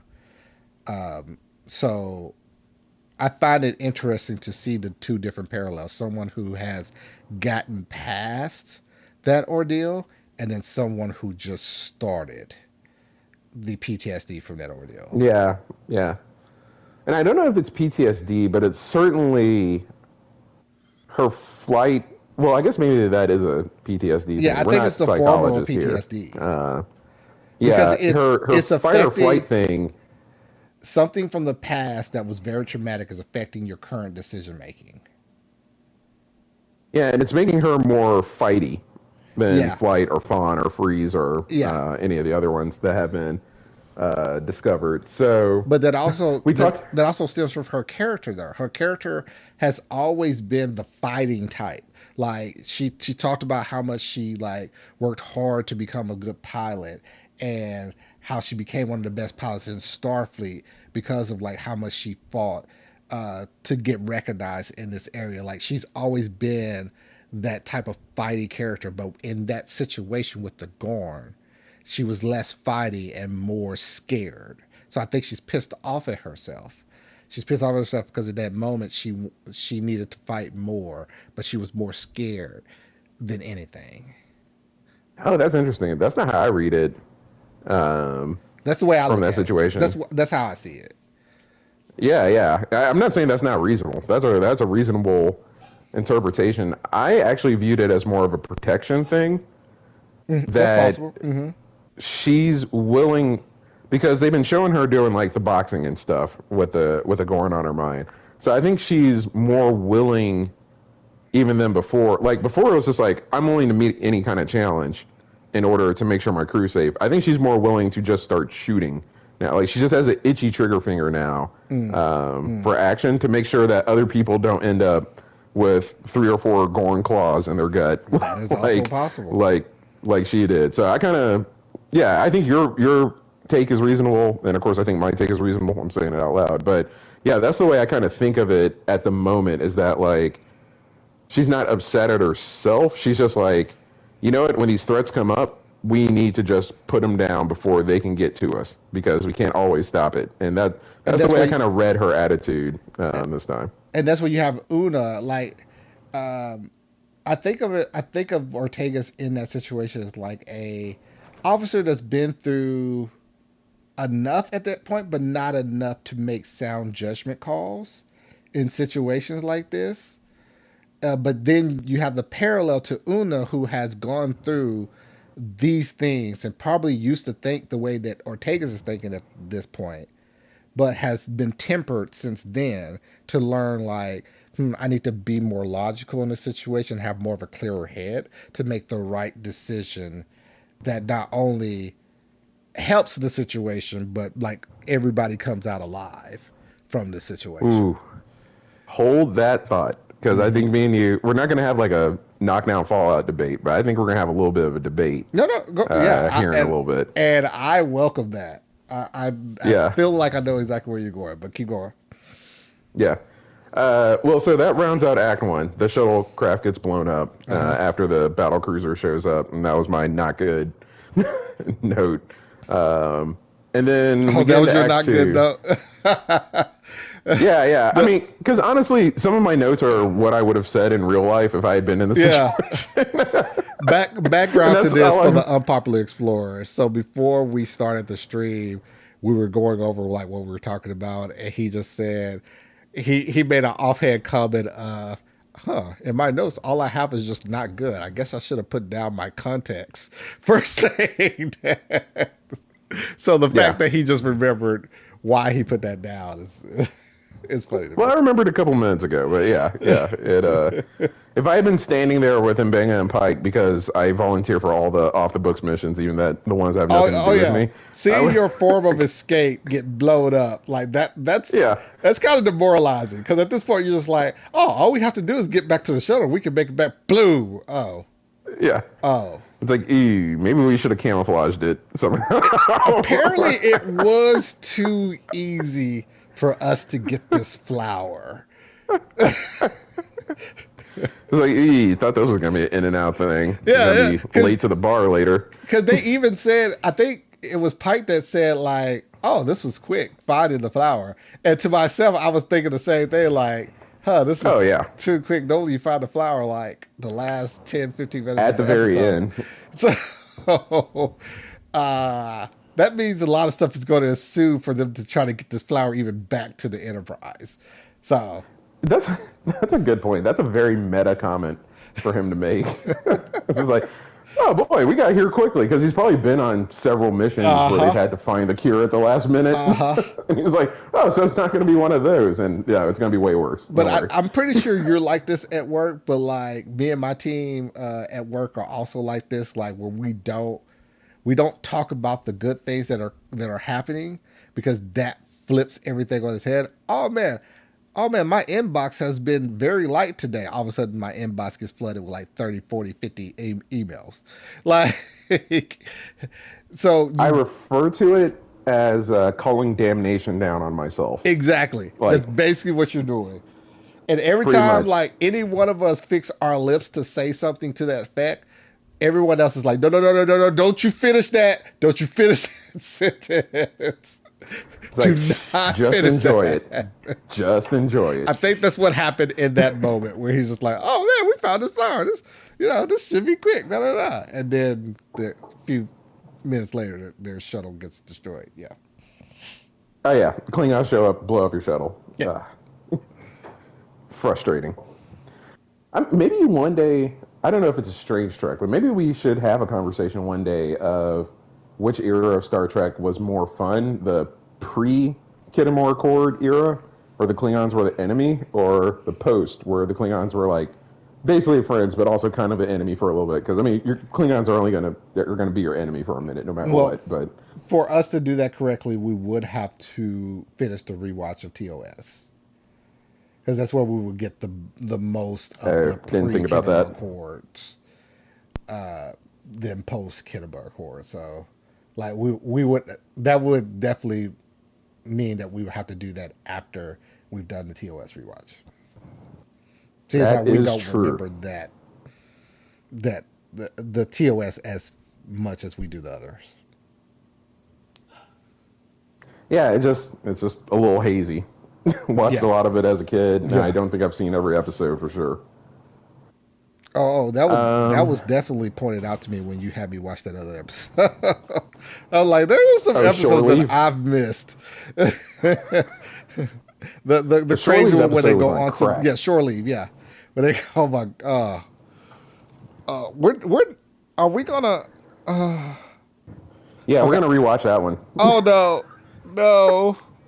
The rewatch will be complete. I still got my notes saved from the first watch. I'm interested to see what I'm gonna notice on the second one, on the second watch. I'll make sure to drink before I watch that one. We both watched that episode So sober. yeah. So we probably need to watch it not sober to get like even funnier notes. Funny See if it was even better somehow. thing is, I probably drank so much that my notes would just all be gibberish. Isn't that such a weird thing when you send a drunk text and you're like, how did I slur my speech writing?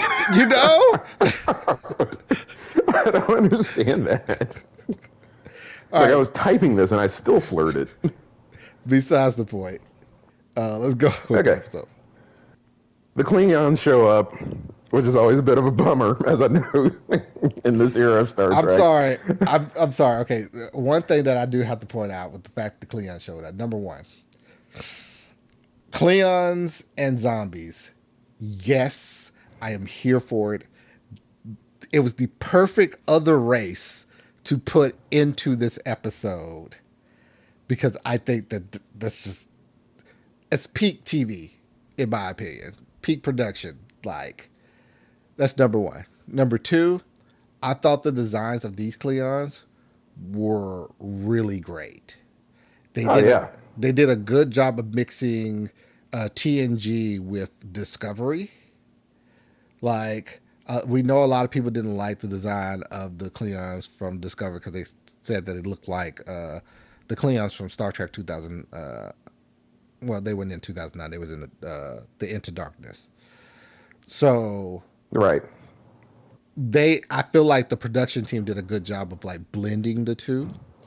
Oh, man. And the complaining off of the Discovery Klingons that continues to this day. Oh, continues to this day. I somewhat get it because TNG era Cleons and that look that carried into the movies of that era and all that stuff, I felt was like the perfect rendition of what this alien group will look like. And Mm-hmm. so diehard fans look at the Discovery one, it's just like, why did you have to change it? There was already a defined look. It wasn't like you had to retcon like what happened with TOS to TNG. Like, why are you changing this? There's no point for this retcon. So I get that part. I get that fact. I kind of get it, but all the Klingons have always looked different for the most part. Like the first Klingons had the smooth foreheads, and then they explained it in Enterprise and like all that stuff. So I never get hung up on how the Klingons are designed, as long as they look cool. Yeah, And but these that Klingons makes look cool. I feel like that makes sense if you're going into a different era, like a different century with that race, or like what happened in actual real life, where production values from this era of creating this series were low techy. And then when you got into a production area where like things were more high tech, you can do more stuff, that you just like retcon the look. Like I get it from that standpoint, but once the look has already been pretty much set, there's no point in deviating from that. It just feels like whoever the showrunner of this particular series is like, oh, I hated the way that the Cleons looked the previous years. I'm doing my own way. It's the same situation Yeah. with Star Wars that people have, like, uh, and they dislike uh, directors that come in and don't fully pick up the lore and everything from what has already been set, and they just try to make it their own. Like it's one thing to make stuff something your own, but then it's another thing to spit in the lore of that particular show or series. That makes Well, sense. let's have this debate another time. And I'm not sure of this what do you call Star Conflict, Star Scuffle series that you're referring to. I might be blanking on it on whatever that is, but yeah, let's save that conversation for another day. We might have to start a series that's just like where we tackle some Star Trek like debates. Yeah, actually, That could be. that's actually not a bad idea. Yeah, yeah. I mean, we kind of have it with the core episodes. This could be a court episode. That could be, of course, Should the episode. Klingons change or not? I'm in. You're gonna have to add that to the notes. I'm in the middle of Oh, yeah, yeah, my yeah. Go ahead. I got you. cool. The Klingons show up. Let's see. This is what I get for being on the treadmill. There's a lady Klingon that seems to be leading things. All I really remember from this is that Pike and Mbenga kind of fall back, And man, okay, so you talk about subverting tropes. Uh They've huh. subverted a couple of them here. I thought Pike and Mbenga were about to wreck these dudes and Lady. Like, I'm like, I got Mbenga, I got Pike. We can't lose. And then they immediately lose the gunfight, and I'm So like, like what is happening? so the whole point of the Cleons from Discovery and Strange New Worlds is that they are the most formidable foe they've ever had to come in contact with. It's not like they're just easy and we can overpower them. So having more than just two Cleons, like two Cleons on two humans, is still kind of a mismatch because of how strong the Cleons were. They stated that from previous episodes where Omega had to use like the super serum in order to like Yeah, fully fight Cleons. So that was this whole point on this particular part. It's just like they're outnumbered by one additional person, and then also at the same time, the Cleons just had the jump on them. They did, and yeah, I guess. and they're better fighters. Which I'm glad that they showed that too within this, because a lot of times in previous Star Treks they would just have the Klingons just keep firing, and then all of a sudden like the Federation officers overpower them somehow. Mm-hmm. Yeah, But in this particular one, they showed how cunning the Klingons are in fighting, and it's like they're not just gonna like stand in one position and just shoot; they're gonna flank you yeah, and like come up with a plan in order to like get to you. So, yeah, yeah. They but I they would did do that. So but I was curious at the time to like why. Okay, why did they leave them alive? I felt like by the end of that episode, it was explained that it was Yeah, kind of yeah, explained. in this part in the episode before we got to that part, I was like, why? Okay. Okay, you caught them. Why are they still alive? Like, are we doing the villain trope thing? I just assumed that they wanted to apprehend them after they beat them. Like they Gotcha. were just like, "All right, we got him. Let's take him back to the ship." Like I guess with the Klingons, because even when they're Federation allies, we don't always get why they do the things they do, and I think even Exactly. that episodes gets there. So That's true. anytime a Klingon just like off someone, unalive someone, or decides to keep him alive, it's like on an honor code that I'm like I don't totally get. This is So one of it's like your many rules that y'all have on maintaining your honor. right, exactly. So this time we get to live.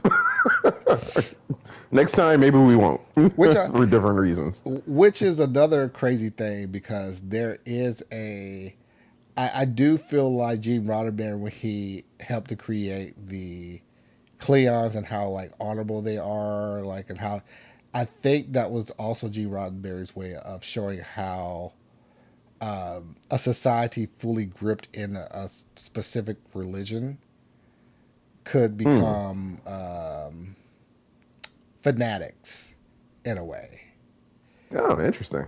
Yeah, that's just a theory of mine that I had. I don't think that's like fully true, but like it's a theory that I thought like of how they depicted the Klingons as this warrior race, and then like every Klingon in on Kronos and across the universe believe in the Kalis, which is their Jesus.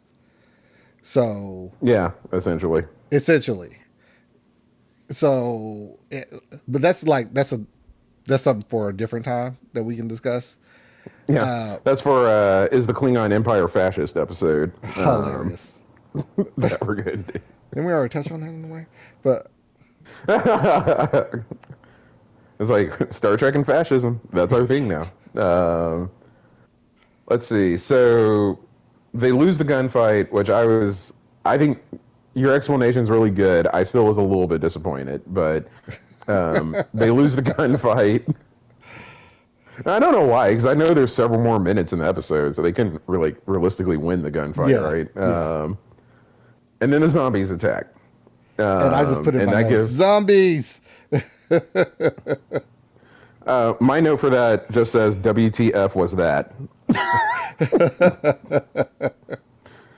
For behind the scenes, I was getting off the treadmill at this point, so I wasn't totally looking at the screen. And when I looked back, I literally thought to myself, What's WTF is that? But that? yeah, but not WTF. I was like, whoa, what was that? So it's kind of interesting because it kept the mystery of the show moving for me because I literally didn't totally see what just happened. I just saw that we, because I'm on this mission with them because it's off the books. We lost the gunfight and then we could get away because something happened. So, I like how you're in this mission with them. I like that. I love the off the books missions. I can tell. I can tell.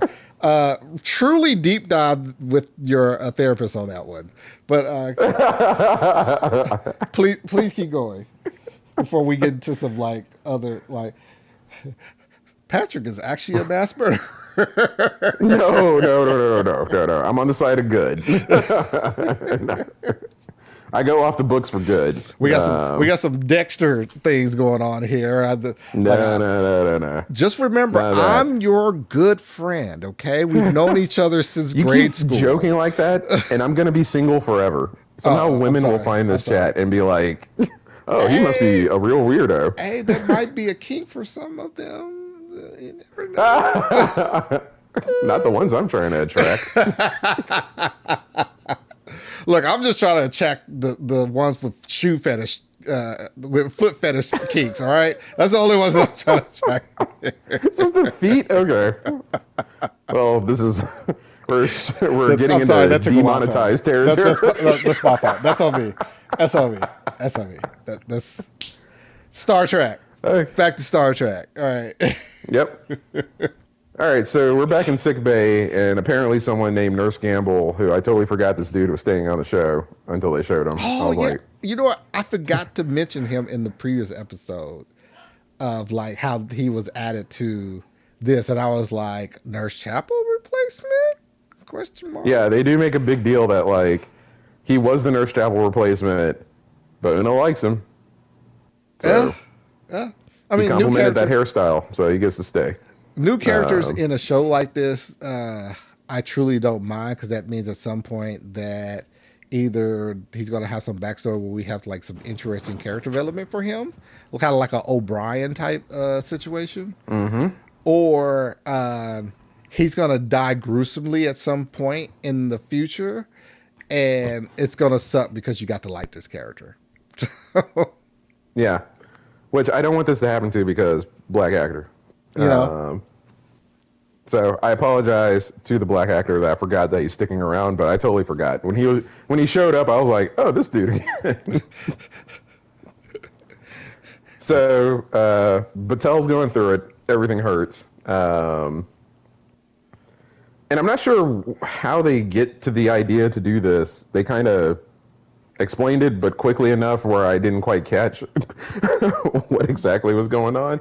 But they're going to mind meld in order yeah. to help with pain management, It essentially. was it's a Vulcan technique of meditation to help suppress pain.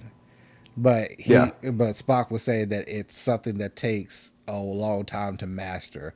So in order for them to bypass that, he wanted to do the mind meld, essentially teaching her in her yeah. mind of like how to suppress this particular pain. Well, he got more than he bargained for Yeah. because they saw the Predator heat vision thing. Yeah. Because there's something weird going on, which I think is going to end up being how they resolve all this. Because they kind of indicate like there's something else. God, how do I say this without it sounding weird? There's something else like going on with the fact that she has Gorn DNA in her, Yes. Yes. And and I don't think it's going to be a good thing too. But I'll talk about that close to the end. yeah, that is the drama here. Is this is going to be a success story or a tragedy? We're not quite Yeah. sure yet. Um, I immediately feel bad for Nurse Gamble because he gets hit by full strength by Spock and gets sent flying across the room. In case you forget that the Vulcans have a little bit of super strength, they have a little bit of Captain Not America strength not a little with bit. them. They are at least 2 times stronger than an average human. So they're they're pretty strong. They can break Yeah, bones and tendons easily. he backhands this dude like 10 feet. Like it does not look like Like I thought for a second they had written him off the show. Oh, he was dead. That was it. Yeah. That was the. Um, I was like, ooh, that was brutal. However, I But he was did fine. like the fact that they had Nurse Chapel be the one to slap the crap out of him. That So it's like worked. he backhand the other nurse, and then Nurse Chapel is just like, yeah. It makes me Yeah. wonder also if she had been like holding that in to like wanting to slap Spock at some point because of some shit that they did that happened during their relationship. Sorry for the slip there, Maybe. but like, Oh, it's a long episode. We're getting comfortable.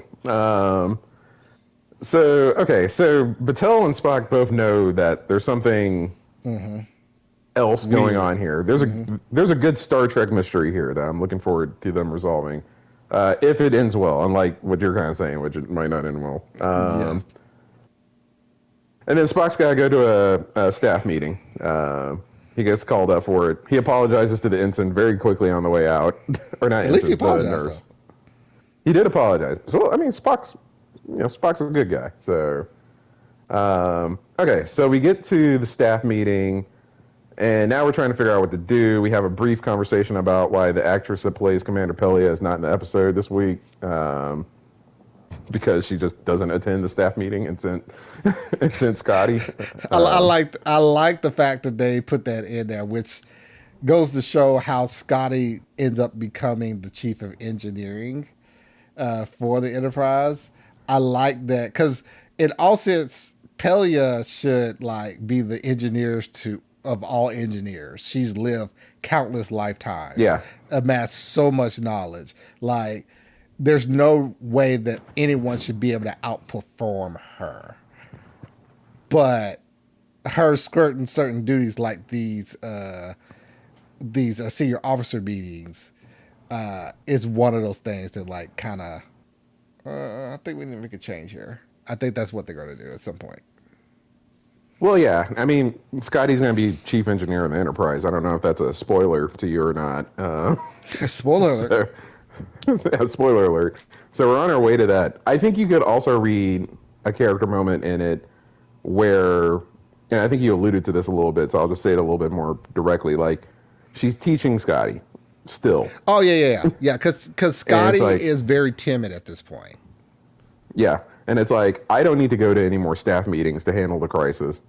You need to learn how to do this because you have more development to unlock, just as a person and as an engineer. And so, like, I kind of think with that teacher mentality that she has, maybe she did that for that reason. But That's true.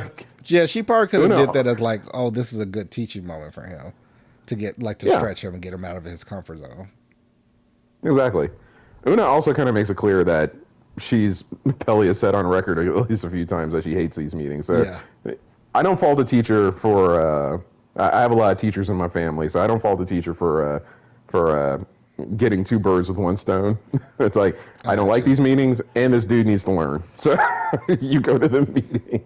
It's actually efficient. Very efficient. Okay, so Scotty shows up to the meeting, and they're talking about two plans basically, and I think this is where we're going to have a bit of our debate about Una and Ortega. So one is Okay. a slow moving, it takes 4 hours um, trip through the asteroid field to sneak past the Klingons to get into teleporter range to get Mbega and Pike out of the situation. And then Ortegas comes up with a plan that's like, well, and she does it mad disrespectful. She's like, that doesn't work for me. Extremely disrespectful. Extremely. But in a very disrespectful way, she throws out an alternative that's like, I can warp us right to the planet. We beam them up, and we just warp right out. And everyone's kind of like wondering about this plan. Scotty's like, yeah, I think we can do this if we do this, this, and this. And then she looks to Uhura to kind of like back her Back her up up. Hmm when Una is like, well, do we have any reason to believe that they're in immediate danger? And Uhura, I guess, gives an accurate report. I don't Yeah, know but what exactly. well, the exact line of question was she asked Uhura, were there any comms coming from the Klingon destroyer? And Una said No, there isn't. So, like, what Uhura. did? Yeah, yeah, no, Uhura said no, there isn't. So I don't know what Ortega's wanted her to do in that situation. Like, not give an accurate report. Like, I think if I was trying to back up a friend in a work meeting, because this is how we can relate okay, to it, and I didn't have the thing that would just be the smoking gun, they're right, let's go do their plan, I think I would have said something like, I don't have anything on my instruments that says that there's comms coming from the ship. But we also don't know all the communication methods that they have, and it doesn't rule out that they aren't somehow communicating in person or something like that in a way that we just haven't detected. So we mm, don't totally know. We can't just assume that they're mm-hmm. safe down there because there's not like that would have been my whole answer if I wanted to give an accurate report and back Ortega's up at the same time. Instead, Uhura is just kind of like, there's no comms. So what you're Well, saying is right, essentially. that is a very good point, and I definitely concede to that. Um, I think this is showing also Uhura how like young she is with her thinking. Because Kirk era Mm, Uhura would have made that same report. I think she would have did the report that you just said. yeah, But yeah. this is younger Uhura first in So she just answered the question. Yeah, exactly. Exactly. Instead of giving her own 2 cents with it as well. yeah. And I think that It, you're right. I think yeah. that is what Ortegas would have wanted, just to give her own 2 cents as to like, but we don't know like what other forms of communication that they have they could be Yeah. using. Essentially, it's just telling your commanding officer no comms does not mean safety. Yeah, But true, there have been no comms. yeah, and I guess this is a crazy situation because this is one of those Kobayashi Maru type situations.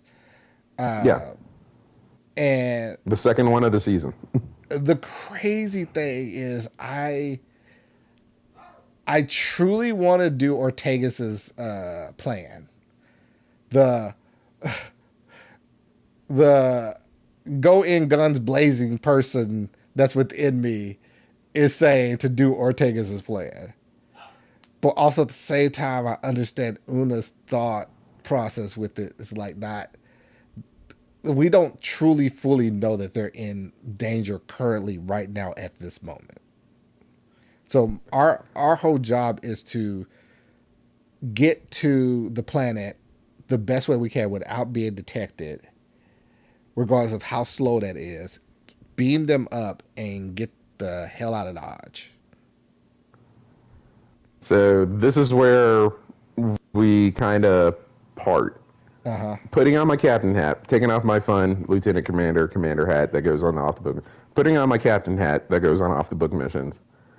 I would have totally done Ortega's plan and not really thought twice about it.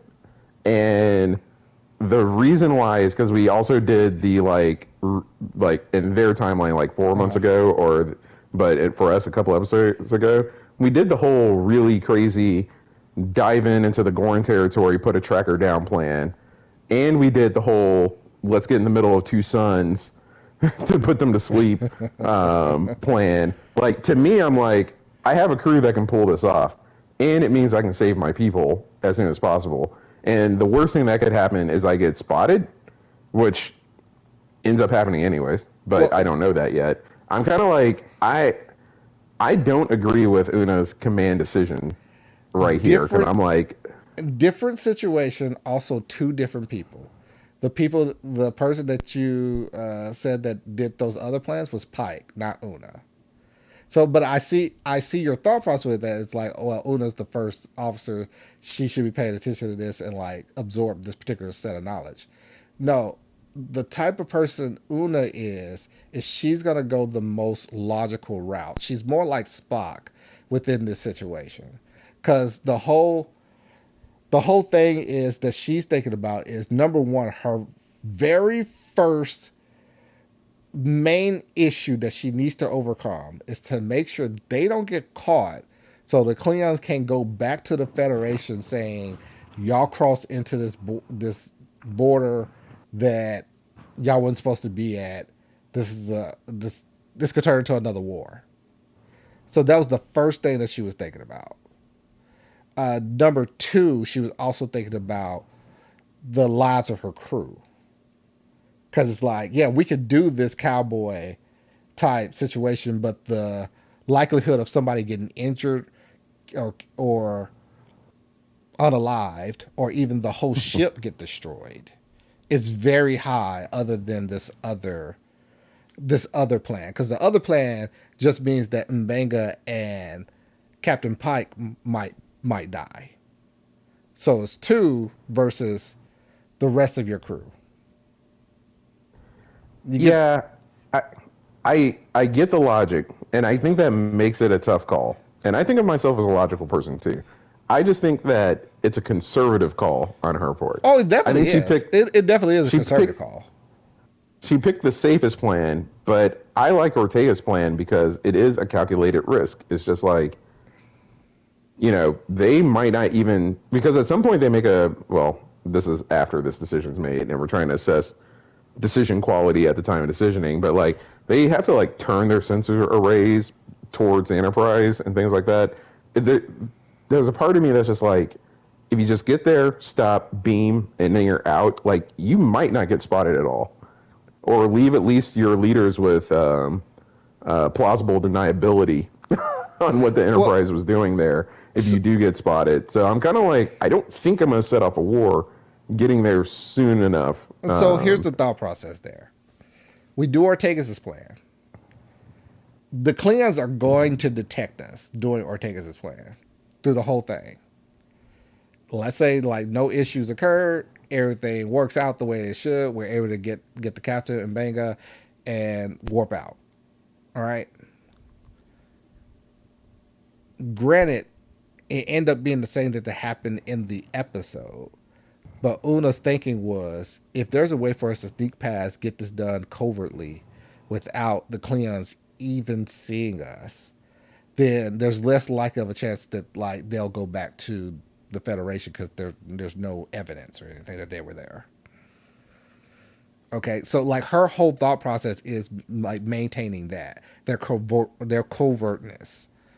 So yeah, they had that other plan in their back pocket. So when it turns out that the plan that they originally had went to crap, granted due to other forces, but Because of Ortega's. yeah, because of Ortega's. Uh, when that plan went to crap, then she switched to that plan.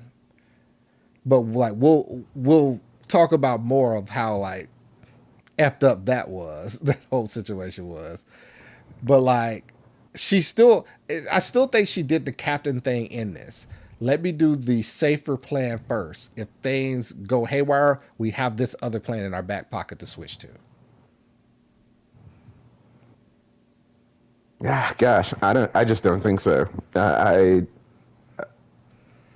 think I you would can. do the same I thing think as you. Una.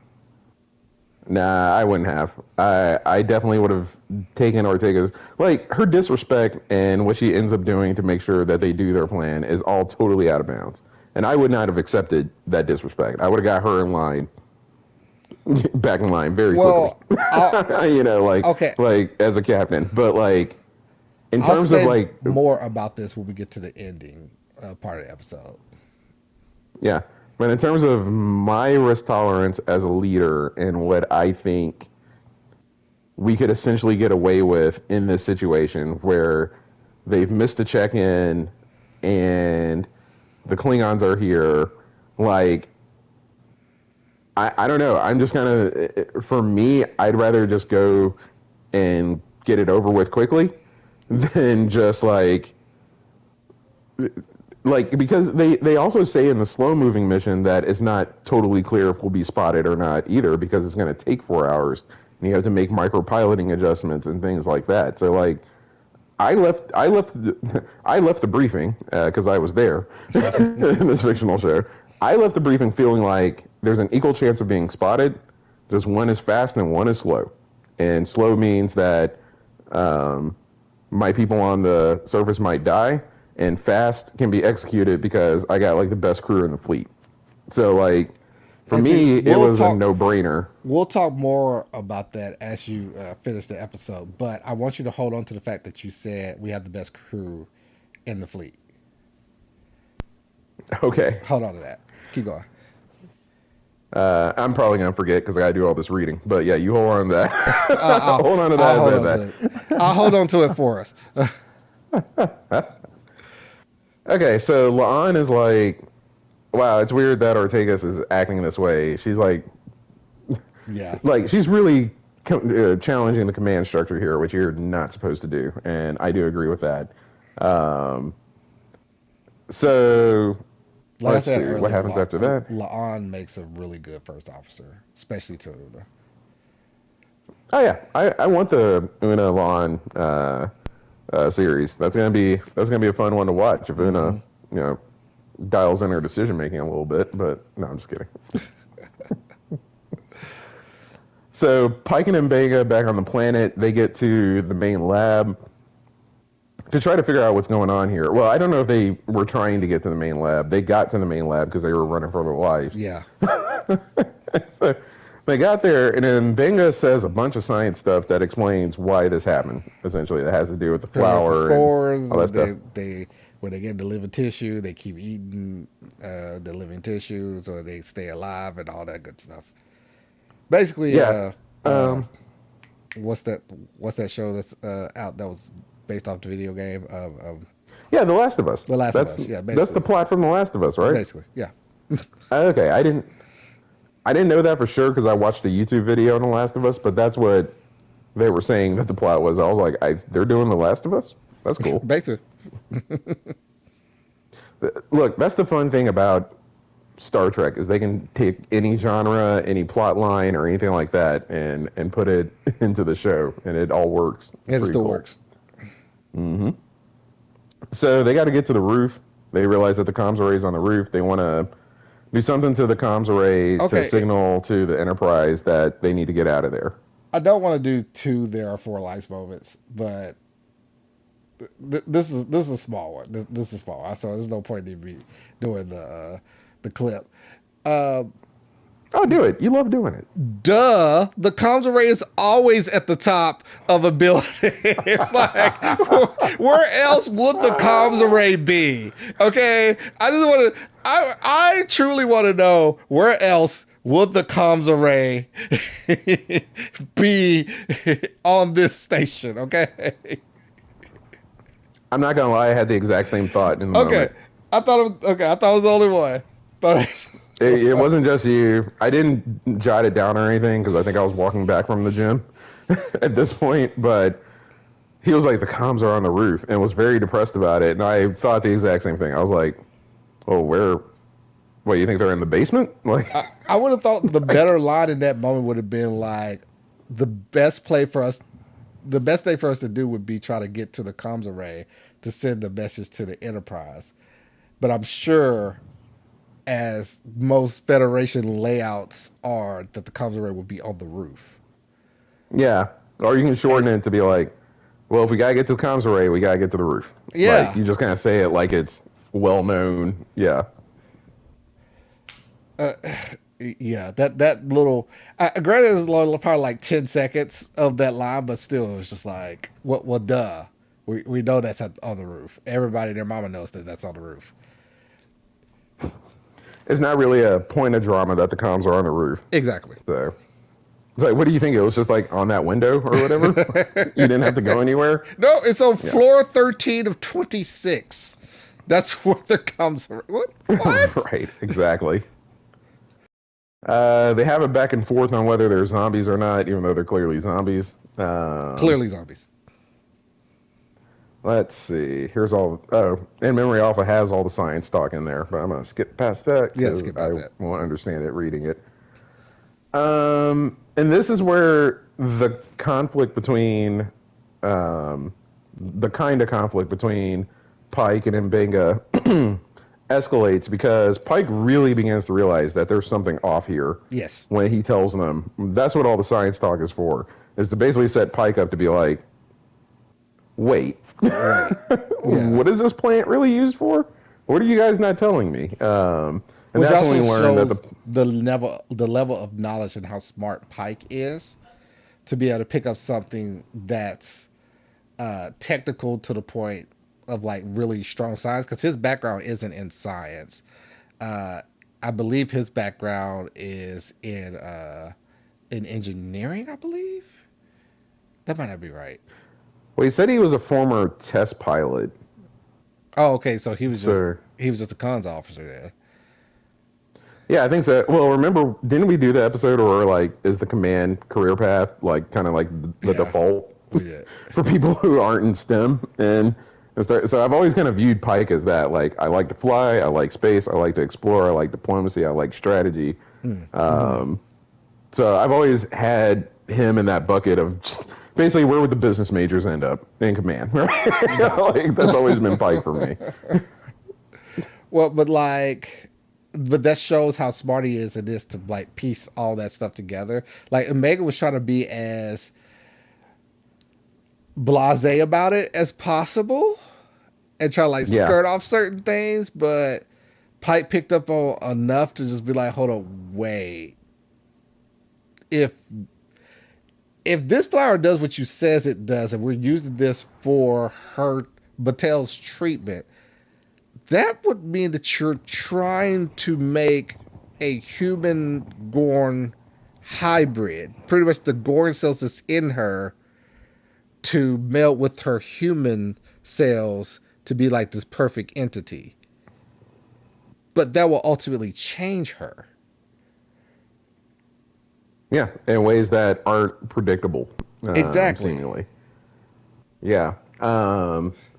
It is a great catch by him. And, he's the captain of the Enterprise. He's probably been through how many science briefings Yeah. at this point? Like, that's that's the thing that I like about being a generalist in my career is that I get a lot of different information from a lot of different folks. Mm-hmm. Um, who have a lot of different interests and things like that. And you do start to build an intuition that kind of Mm-hmm. starts to like allow you to put stuff together. And it's like it may not even be like Mbega and Spock. It might have been the science officer 2 ships ago where he's like thinking about stuff that's happened that's helped him like put stuff together. So yeah, that's a big reason why I really like Captain Pike because I don't know He the legal and business people end up in command and just have to kind of figure it out from this generalist perspective, and he does it he as a reminds me character. of one of those managers that he may not actually have done that particular job, but he's learned enough about that job to be a little bit dangerous and to be able to Yeah, comprehend what you're saying to him. yeah, exactly. Like he's not full. I don't know if you've heard of the Dunning Kruger.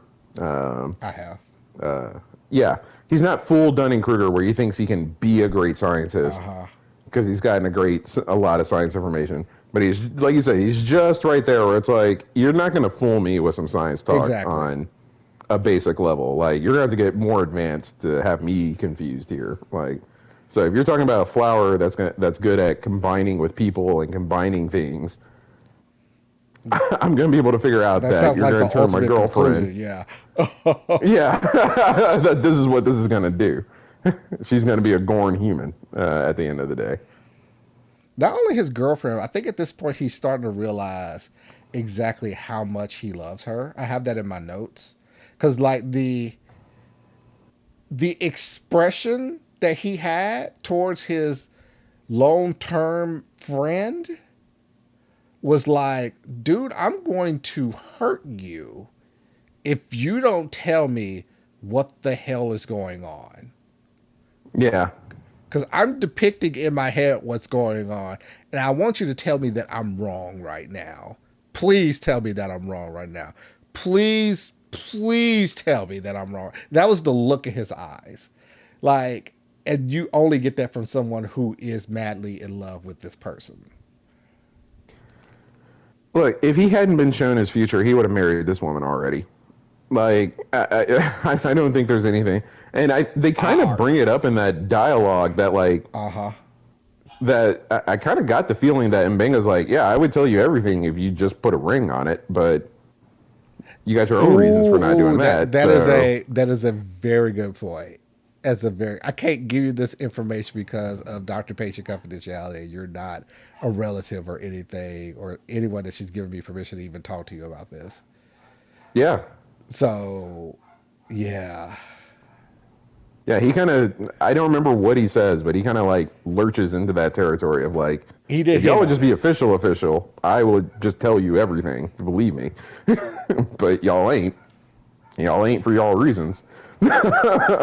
So that So I means have nothing to do I am, with yeah, exactly. it. That I'm not there for, and as I previously established, cannot hold on to a marriage myself under Previously, any reasons. not even 20 minutes ago, we I pointed this out. Uh huh. Exactly. So, so I get in Mbinga the way that he talks about it. I think is very. I wonder if they actually went and got a doctor to be like, how would you explain if you had to abide by HIPAA, but someone was just desperately trying to get information Mm, about a mm, situation, like how, mm-hmm. and he kind of does it in that way where it's like, what you're figuring out is correct. I'm not saying you're correct, but you are correct, and yeah, you're allowed to be worried about this now, and terrible timing, right? You got zombies and Klingons on you to have this anxiety attack about it, but like he handled it the right way. Well, it was Dr. after Shaft um, it was after this whole got it done. situation that the Cleons got a hold of them, right? Yeah, this is where they escaped into the lab, and they're only about to be run out of the lab because more zombies show up, essentially. Yeah, and so already one Cleon had died earlier, so there were two others left. Yeah, we So know the stakes at this point that these things are gonna, like, I guess, chew through you and just eat, yes, devour you, as they said in the episode. and so this scene is where the other Cleon uh, got burnt, basically. Well, that was okay. Before we get to that, the exact note that I have in in this scene, you're gonna hate me for saying this, but I feel Oh like I need to God, say it on the internet. oh God, It's a my note that I wrote down was once you go Gorn, you can't go back. oh God.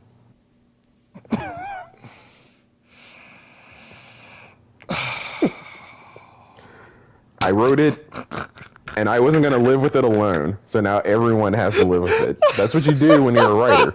You write stuff and then you tell people about it. I don't have to live with it by myself. Now everyone knows. I did not need that. No, no one did. I brought something into the world that really should have been stopped, but that would have meant that I would have had to live with it by myself, and I don't want that. So you and the unpopular explorers get to live with it too. Thanks for that. Thank you. You're Uh, welcome. can you continue? I don't have anything rebuttal or anything to say. Yeah, so the zombies get in the lab, and Benga and Pike hide in a cabinet um, that I guess they think is going to protect them. But I guess it's their only option at this point Yeah, to try to hide in this cabinet. And then as the zombies are ripping at the cabinet trying to get in, we hear pew pew pew. Klingons always have their have their disruptors set to unalive, so that's yeah. what they're doing, and the Klingons basically save them. I don't understand And why they didn't go set to kill for the zombies, because I mean they were already not living.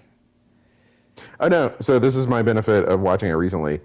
Okay. When they get stopped by the Klingons originally, when they lose the first gunfight, they tell them to throw their phasers on the ground, and then the next Klingon gets unalived. Whoa, what was that? I'm sorry, that was me looking at something. Press the Oh, wrong okay. button. Um, I thought we were about to do like a musical episode again. Yes, yes.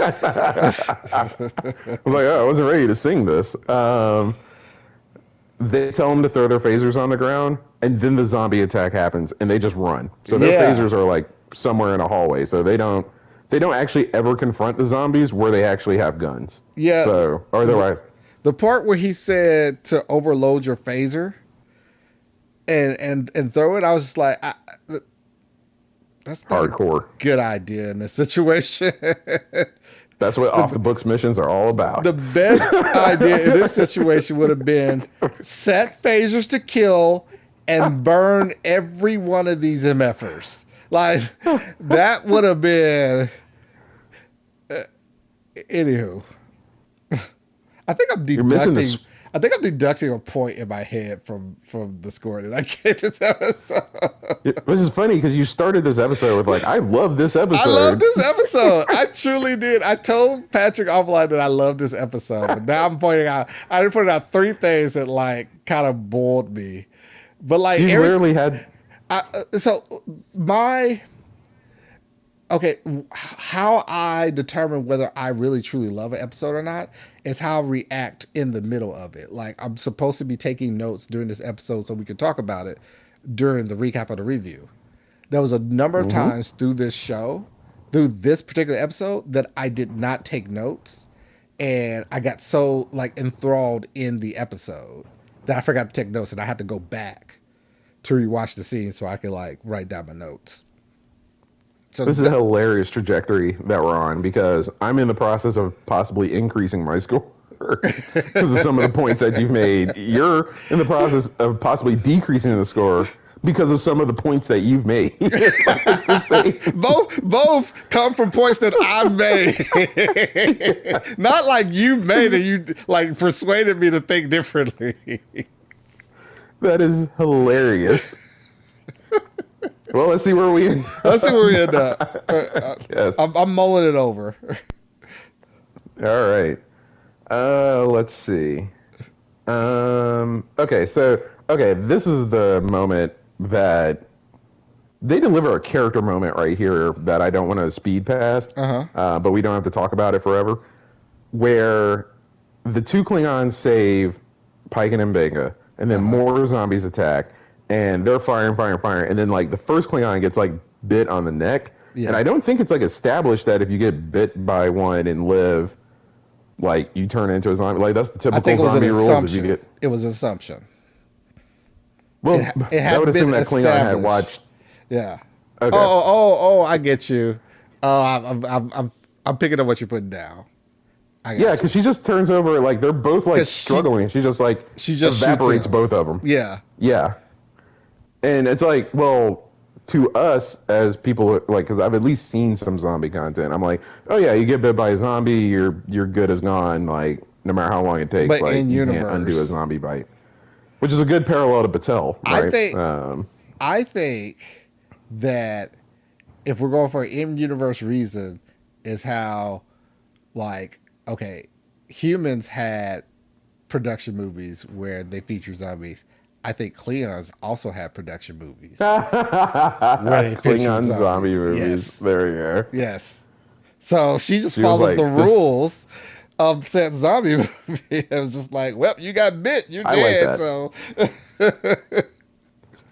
I like that. Well, and also like it parallels what Batel is going through, which is like true. she's been infected, it won't go away. So like, it's a cool callback, but like It's a when slowly she dying, slowing in agony, slowing in pain until you yeah, finally just end.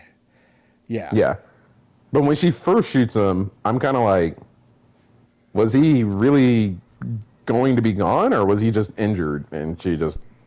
But we learn later how angry she is at everything, so like, it all like makes sense later. But like in the moment, I was like, "Woof, that was that was rough." Okay, so I forgot how quickly this episode kind of moves. So they leave the lab and basically get to the roof with no drama, right? Yeah. I don't remember there being like, yeah, okay. Yeah, nothing in They between. get to the roof. A bunch of zombies attack.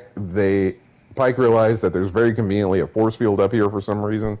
Yeah, I was curious about that myself. Was that like to protect Why is that the there? comms array for intrusion or something? Or Yeah, I get this was a contested area for the Klingons. So I'm like, maybe it's up there so that if the Klingons attack, you could run to this area of the roof and maybe it'd be protected. the Federation saves you. I guess. While you're Probably, Yeah, that probably was- one of those emergency areas. Like you know how they teach you at work, follow this, go to this exit to get down to the emergency area. That's part of what it was for this building. Like seriously, like Or when we were on the boat last year. Yeah. if you get attacked, like you go up to the roof. There's a shield there if like someone tries to attack you, and like there's comms there, so you could like make a distress call and whatnot. We'll come pick you up. I think that might be it. It's plausible. They don't say anything like that. Pike's like it's just like there's a force field up here. Oh, I'm Thank stretching. God. I'm You stretching a lot here. know? Oh, I'm stretching a lot of belief here. I was really being very facetious with that whole explanation there. I know you Uh, were. It was good, but I knew you weren't believing a word you were saying. Because it could have quickly been like rectified by something like what you said earlier, like a small lie, like oh they have a force field up here for evacuations, Yeah. something to that effect, to like talk about why this force field is up here. Quick simple Yeah, line. exactly. So honestly, the geography of this action sequence gets lost on me a little bit. I don't deduct any points for it because not everybody writes Yeah. action scenes correctly, so it's not like that big of a deal. But like, I don't remember when the female Klingon, when she gets into the force field area, I either blinked and I missed her running into it because I thought she was running to the ship. And then Pike's like, there's a force field thing here. So I was like, oh, she's going to get in the ship and leave. And then No, they're going to be stuck here until the Enterprise. So like, I totally when he missed how pointed they it all got out, in the. yeah, when he pointed out she got in there with them. Oh, And then okay. that's I when he missed that. like, hey, Vega, like he was like telling Vega, hey, like get in here, I'm about to activate this. This very convenient thing that's here Yeah, and still powered and doesn't have any issues quite yet. yeah. Um, so thought it was cool. The zombies attack. They get stuck by the force field. And I think to your point, where you talk about how people like zombie stuff, it's about how the humans, or in the Klingon, I guess, in this situation, react under zombie attack. Hmm. And I'm trying to read the character's name. Bytha? Bitha? Did I Bitha? did I write her name down? I don't think I did. Yeah, well, it's in memory alpha. It's Bytha. So I don't know how B to. Y T Bitha, Bitha I think. Bitha, something like that. Yeah, Yeah. So she's the daughter of the Klingon that Dr. Shaft unalived that ambassador. last season. Hmm. Yeah, the ambassador, who was a war criminal that switched sides because everyone knew he was a war criminal, even on the Klingon side. Um, That was an interesting turn and of events that she pointed out that he was not liked within the Klingon Empire, and that hit the house. Their house had been discommoded. war crimes are dishonorable, even in our current world. Um, Sure. so, so yeah, so they have an interesting conversation where she's explaining. She mentions discommendation, which I was like, okay, that's cool. Yeah, That I like them pointing that out. yeah, I immediately was like, oh, I now want to go back and watch Mm-hmm. a bunch of TNG, quite frankly, Mm-hmm. because of that mention. Skydance. You need to note that when you say things like that, it makes us watch more Star Trek. Um, and Benga basically figures out that, and Pike's pretty slow to it, but that you always need that Starfleet officer that doesn't get Always. the Klingons because that's where But I also think that that's just a plot trope that they put in. Like, there's always someone who doesn't understand what's going on, and that's the mainly, point of view character. yeah, Yeah. yeah, that character that's just like, huh, what is that? Or Why such does and this matter? such. What are we Yeah, doing? Yeah. yeah. So, and that was He, Pike's role, unfortunately, in this situation. yeah. Well, and it clearly was going to be his role because she walks right up and stabs him in the Well, leg yeah, well, yeah, to where he's not going to be yeah. helpful. That kind of forces hand on And that one. exactly. And to be honest with you, I think Dr. Shaft would prefer not having someone to help him fight a Klingon to be because he delivers Oh, you know one of the what? coldest lines in Star Trek history. That is a very good point of pointing out they did that to take Pike out of it, so there would be a one-on-one. Yeah, I did not pick up on that. That's good. yeah, they definitely did. And in Benga, what I was about to say, and I mentioned this to you Mm-hmm. before we started. He delivers one of the coldest lines I've ever heard in Star Trek, which is, "I've killed too many Klingons or unalived too many Klingons to know which house you're coming from has offended." And I'm like, "Oh, That's that is some as top tier someone who trash has talk." murked a number of Cleons, that is a hard line to throw. That's a bar, actually. That's a bar. That is a bar. That man is Shaft. I mean, you're not wrong. There's a reason why I call him Doctor Shaft. All right. Exactly. Let's see. Is this the scene where she? Okay, so she thinks Mbenga has assassinated, Uh huh. which I guess is a YouTube friendly word. Um, her father, Dakra, Uh huh. but she doesn't know yet. And then we go to back to the Enterprise, um, where they're doing the slow plan. There's some technicalities to the slow plan. Um, and the slow plan gets even slower at some Yes. point. Spock recommends that they drop to 1/8 speed. So And going from while 4 hours this, to 6 hours. yeah, exactly.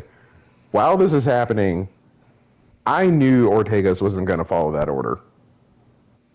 Like, I can tell, like, what she did on the pad, but I think they set the shot up where you can kind of tell that she's not going to do what Una just said to do. Okay, two things in that situation. One, I love the graphic that they used to show the con and speed up, speed down. Like that was a good graphic to me, and it helped Mm-hmm. me. It made me feel like that if this was actually something real, if you were a very experienced pilot, you would know the controls so well, even if they're not tactile. You know where everything Yeah. is because she did not. And I noticed that in this scene, this one particular scene, that like when she slowed the ship down, she was looking straight ahead out the view screen. She was not. She Yeah, didn't look exactly. down That to the was thing. it. Yeah. She was not going to do it. She was not going to go Mm-hmm. to 1/8 speed no matter what. Mm-hmm. Like, short of God himself telling Ortegas to do it, and she was not going I to. mean, granted, for the most Uh, part, she did. She slowed down to that recommended speed and then went up just a tick or two. mm-hmm. So, yeah. So yeah, that's how that scene ends. Oh no, wait. Uh, No, they it's get funny. detected. In memory, Alpha says Una gives the order to reduce speed. Ortegas reluctantly complies before doing something on the console with a shifty look on her face. So someone who wrote this felt the same need to explain it like we Yeah. just did. And then yeah, the Klingon battlecruiser spots the Enterprise, which it's never fun when the Never Klingon a good thing. battlecruiser spots the ship. Never a good thing. Uh huh. Okay, so Mbenga makes sure Pike doesn't bleed out through the leg, which is good. And then the whole grievance is laid out. Like, she doesn't like her father. She's not here to avenge him out of love. Which, by the way, I wrote in my notes, this is the worst time for revenge, like, ever. Yeah. Like, we should settle this some other time. But granted to Um, her, it was luck that he was even on in a situation where they could fight and it wouldn't be something that goes against the empire. Like, cause she her whole thing oh, was that's a good point. to get her honor back, and she said, "Imagine my surprise that your shuttle, that I tracked your shuttle going to this planet," which suggested that there was some form of way of tracking him specifically in Banga. No, they said that she said something to him like, Don't you accept shouldn't have drank something, something yeah. on a She, prior mission.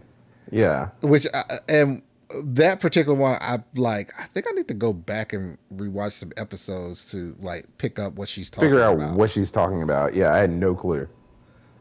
I had no clue. I honestly thought they were referring to the drinking that they were joking about like 20 years ago, and I'm like, that couldn't be. That's not right. That can't be the case. So, but that let me know that there was something that they used to track him, and she was surprised that he was on that shuttle, which is the only Yeah, reason why they were and able to find him. Find this is them. why off the books missions are so fun. Oh, Anyways, jeez. I'm gonna talk to my therapist about it. We'll get to the bottom of this. You know, like these are like shows that like the main characters can't pass away. Like, so there's always going to be something that like protects them from meeting a certain end from these off the book things. And if you did an off the book mission in real life, you probably wouldn't survive. Wait, you don't think I have a future in the Federation? That's on that's on record. uh, In Starfleet, that's on record. I don't picture you being in command of a starship. Let me just say that. What? I picture you as a Starfleet consultant, someone in I'm Starfleet highly offended. headquarters telling the people, yeah, yeah, that's dumb. Don't do that. I'm Like, not. I'm not friendship ending. Insulted, but I'm highly insulted that you don't think I'm a captain. It's because I disagreed with you earlier about that thing with Una. I feel I'm like there was totally another captain material. situation that we pointed out, and I think it came from the Star Trek game that you did. You would, Resurgence. yeah, that you would have done something harsh where I went for the the least harsh. Just because I disagree with you sometimes doesn't mean I'm not captain material. Oh, so you're trying to say like I'm Captain Picard and you're Ben Cisco? Is Absolutely. That's absolutely what I'm saying. You're okay. more of a Picard. I'm more of a Kirk. Like, you know. Okay, let's wrap this up. There's a whole other act after this. So, yeah, we'll go as fast as we can. Yeah. Pike says that Mbenga was acting in self-defense, which is cool for him to say because that's what Mbenga told him. We go back to the Enterprise. They've been spotted. The Klingons are about to attack. Ortega questions Una on the bridge, which Hmm. she shouldn't do.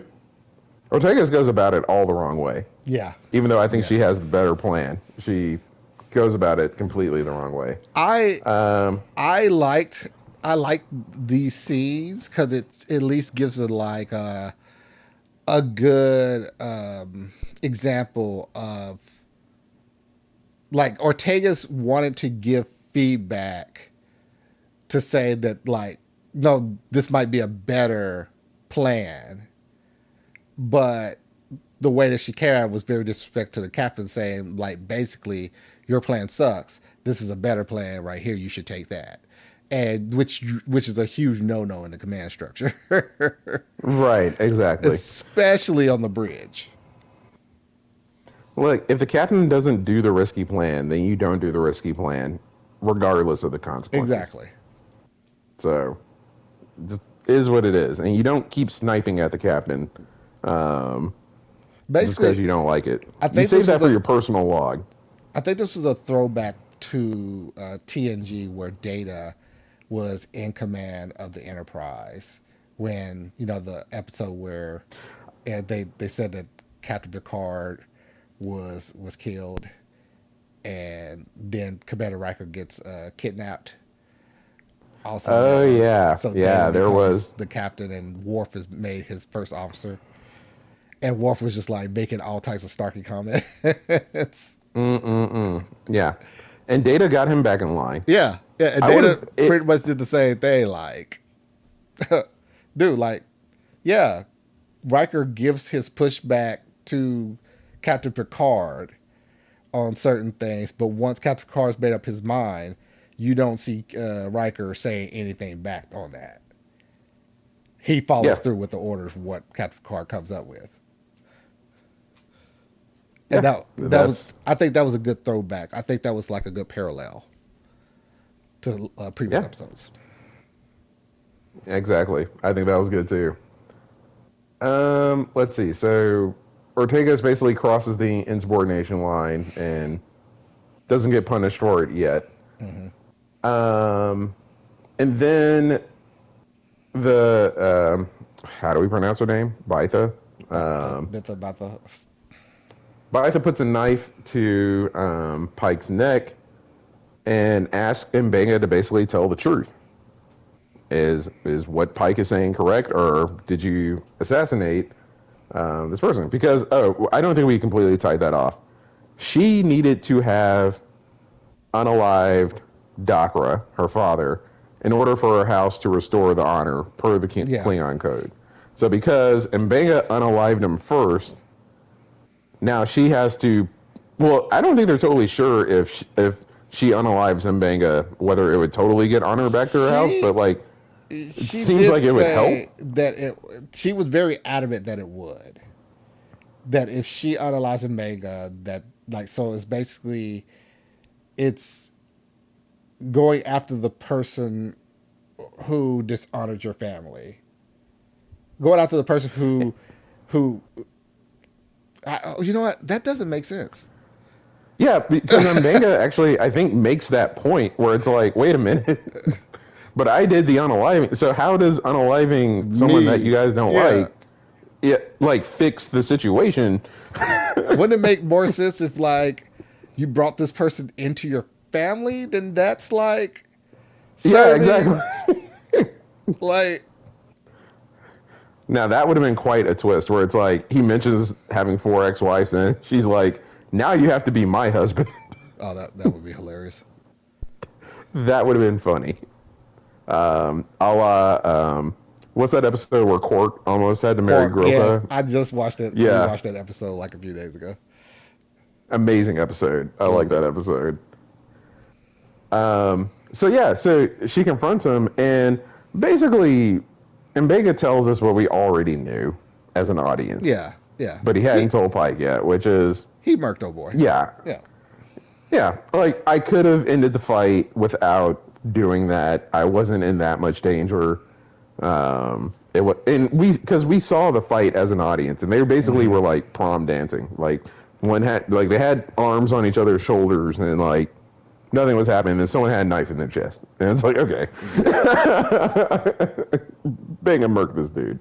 So he confesses to it, and she throws Pike down, and now we have to go into ritual combat. Um, you know, which is pretty par for the course with Klingons. I feel like, do you feel like if you're, not to be Klingon racist, but if we had like a Klingon friend, Good way of setting this up. I love yeah, where this is going, Patrick. if we had a Klingon friend, would we have to get into ritual combat with our friend every once in a while to like stay friends with them? To stay friends.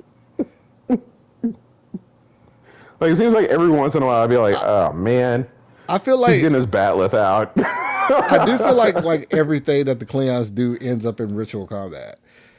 There's a lot of ways to ritual combat. And now that I'm like going back to like the whole War from Duras thing, now I'm thinking about so like what if like in high school you with this girl and then this guy end up like stealing your girl. So would that end up in ritual combat that you need to fight this guy in order to win this girl back? Like Basically, uh, this, I feel like there's a lot of Cleon children that would not make it to adulthood. Is all I'm saying. it's quite a bit of ritual combat. A lot, a lot. Your your Tampa Bay Buccaneers dishonored my Tennessee Titans, Ritual combat. so we got to get in Ritual ritual combat. combat. It's like, you think you get sick of the ritual combat at some You would point? think. You would think they've made countless jokes towards it before. Because I mean, just we're both over 40, so it's like if you're gonna do ritual combat, like if I have to do ritual combat right now, like I need to stretch. I need to like go warm up. You know what I mean? Like it's annoying. I've had a couple drinks while we were doing this episode, so like Well, I need to but get in the right mindset. Like you know what I mean? so here's the thing with that is that they have depicted more seasoned Cleons to be in that mode of all like You stay if ready. yeah, if I'm always ready, I will like. There's never a point where I'm not ready. So Yeah, you like stay they ready so you don't have to get ready. yeah, so they've worked out like I'm pretty sure that's part within their regimen. Like you need to work out, you need to pump some iron or whatnot, do your daily routine exercise. So the ones that actually showed that they were out of form were the very old Klingons, and that was in DS9. Fair, fair. I'm like, what if the ritual combat starts before my morning bathroom break? Hilarious. Like, Well, we are we are running up in time, so we probably need to go oh, ahead okay, and we need to keep going. All close right. this out.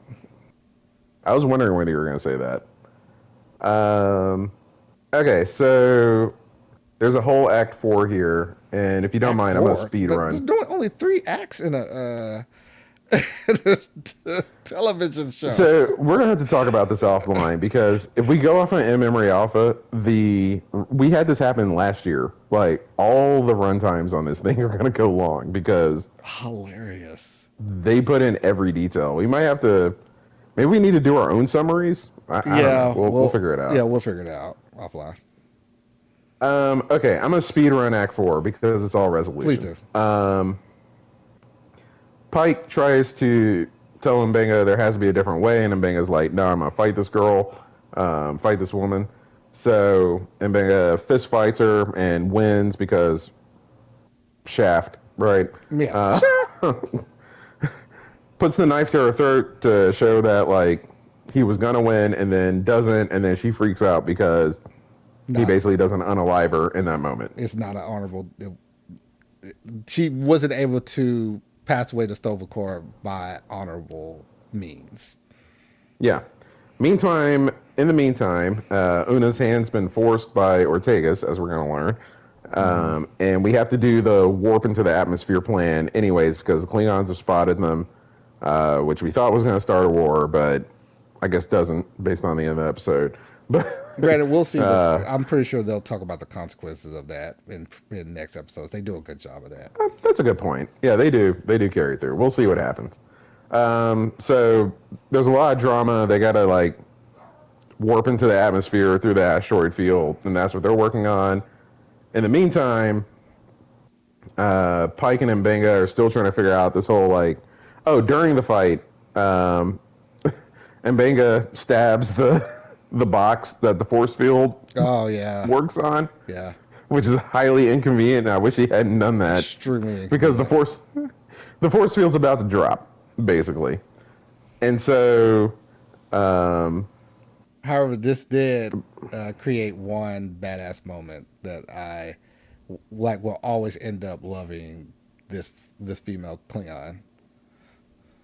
it sure did because she starts firing her disruptor in the air and drawing all the attention of the zombies to her to one single section of the force field because she's going to sacrifice herself to save those folks because To go out and honorable, to to have an honorable death, basically. yeah, But how she pulled today out the is a whip, good day.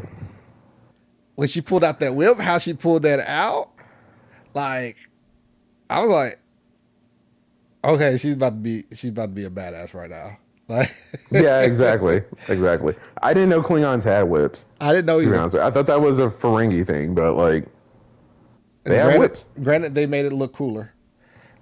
They did because they're Klingons. The Klingons always make it look cooler. So she pulls out her whip, gets the gun out. Like she's decided to make her last stand. That's basically how you described and I described how we'll be in the initial wave of the zombie apocalypse. Yes, yes, Like we're yes. gonna make our last stand somewhere, and march to And go. Stovacor. I'm going out like a G. Yep. Yeah, exactly. Let's see. The Enterprise is yeah. There was a whole gravity situation on the Oh, Enterprise that that was I don't know. cool. That You like was that? Okay. really cool to me. Yeah, because their gravity plating and their inertial dampeners were going offline because of like all the damage they were taking. from entering the orbit. Like that was a very very Yeah, cool moment. Like a full cool scene throughout the whole thing because they even cut to Scotty who was trying to teleport Pike and Banga, and how he was like floating too. Like yeah, I love that. yeah, exactly. That that's cooler in retrospect. I love how all the points you're making still are like adding to my enjoyment and decreasing yours It, to some extent. that part you reminded me of that part brought some points back up. So we might end up where I was at before we started this review. Okay. Okay, so figures it out with the teleporter because he's Scotty, or Scotty. he's Mm-hmm. becoming Scotty Mm-hmm. under Pelia's guidance. So he figures it out. Um, Pike and Mbenga are trying to reach the shuttlecraft, but they don't make it because they get beamed out. And she goes out like a G, like she wants to. Yep. Yep. Okay, so Spock's back in the lab with the chemical compounds and a hazmat suit. Man, this thing is really like space fentanyl or whatever. Be careful around that. And Benga and Pike have a conversation about whether he's going to turn him in, and of course we know he's not. Pike comes up with a great answer to that, Mm-hmm. which Really, off really the good books answer. mission. And We love it. it ended with him saying, "You're not a monster, Joseph, just a man." Like I love that quote. I love that quote. Yeah, exactly. Which I don't know if you asked this before the chat or before our episode or Mm-hmm. during this episode, but like that's it. He's a doctor, but he's a man as well, and like he ended up being a super soldier, special forces ace out Because he of was necessity. thrusted into a terrible situation that Yeah, forced him to become that. Mm-hmm. exactly.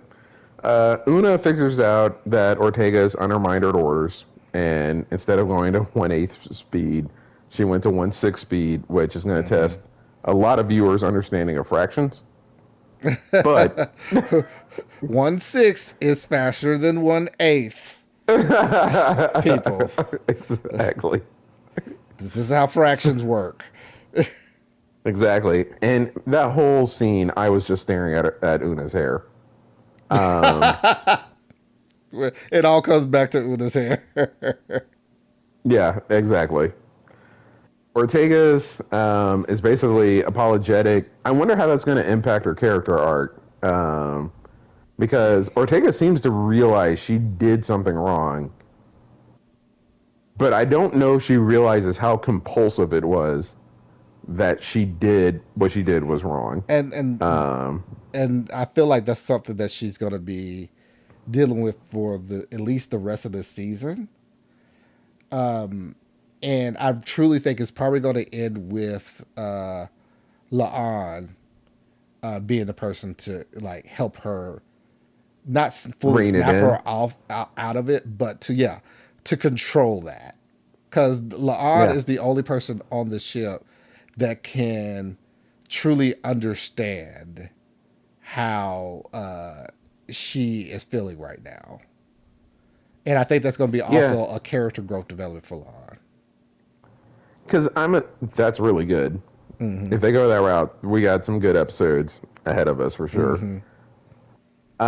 Because mental illness is like that, whether it's PTSD or depression or anxiety, like Mm-hmm. it's like it doesn't go away. You really just learn the methods of Coping. working healthily with it, dealing with it, like things like that. So yeah, like Ortega's has changed, and she's got to figure out how she's changed. Yep. Uh, go ahead. Yep. But this goes back to what I was talking about how um, what Ortega's did in that moment. Like, was it the jazzier plan? Was it probably the better plan? Maybe. But it still came out at the end that Captain Pike and Mbenga was about to get aboard that Klingon shuttle to leave. So they still would have had the same chance to like get them. So going back to your earlier comment uh like pretty much trusting in your awesome crew that you have. Mm-hmm. Una in that situation was putting her faith in the captain and Mbanga, two of the two of the main people that she probably knows that thinks that they can get out of any situation.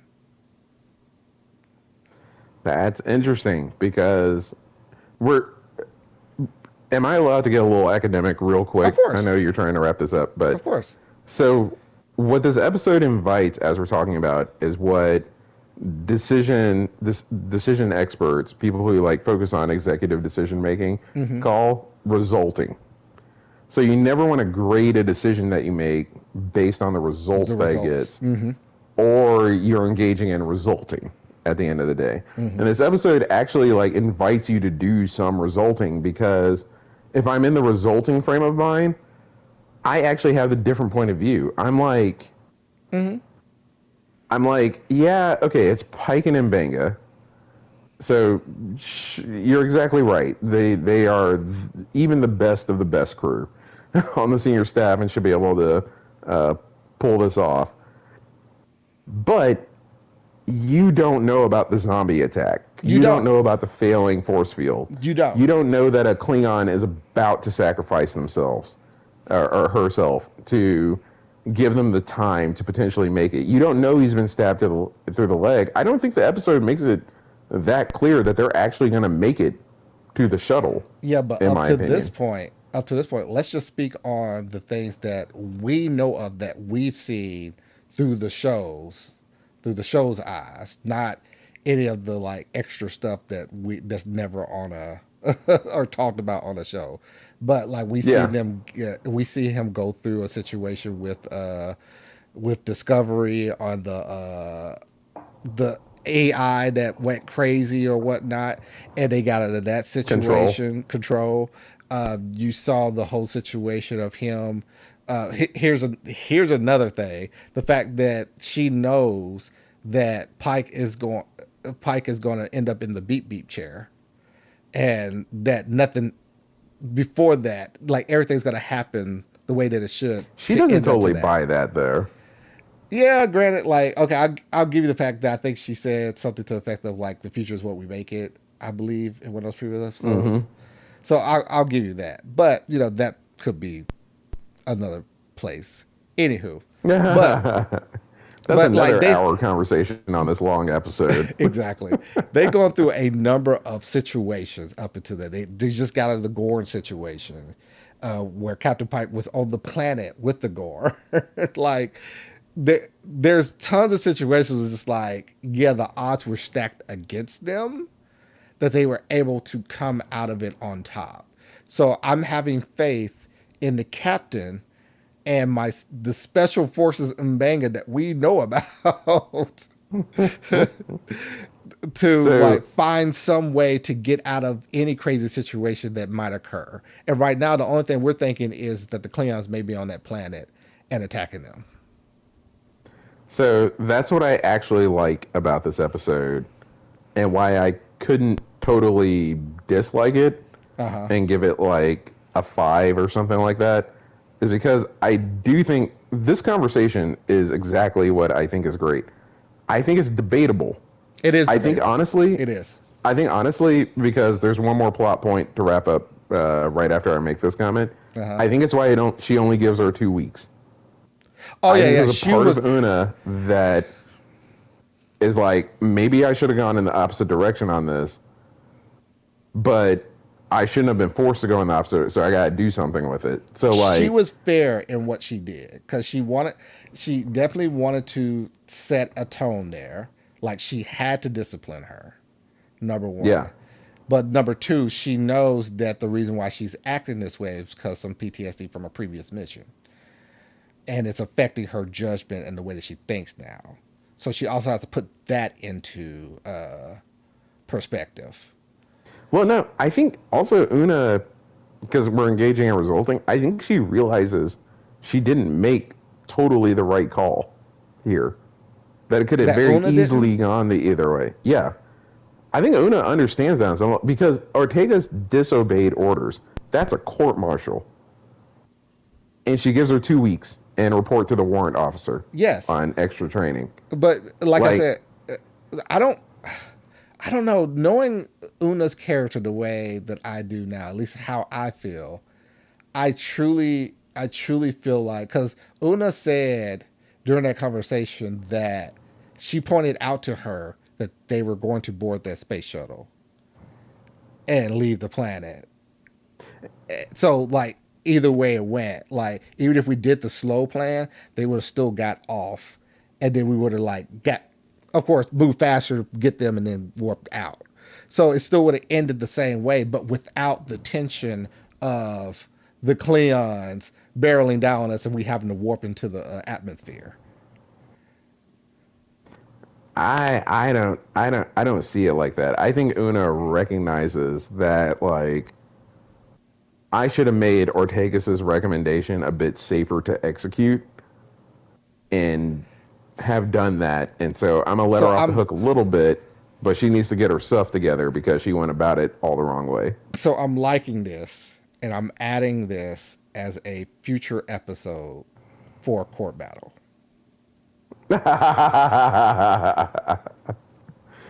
Yeah, we're going to rewatch it and take notes. But Yeah. like it screamed to me that because Una, if she had never conceded, that things would have ended up roughly about the same way, then I would have never thought that. Okay, well, she has to discipline her. But like, if it was a very clear violation and things wouldn't have ended up great the Ortega's way this time, Uh huh. I don't think like the difference between a court and she's been and remember Una's been through a court martial Yeah. in the best episode of Strange New Worlds in all of our opinions. So I think Una knows that if she brings Ortega's to a court martial, it's going to be a big deal. It's going to Versus be bad. She Ortega's, doesn't want to like kick her out of Starfleet. She knows that she's going no, through some like a terrible.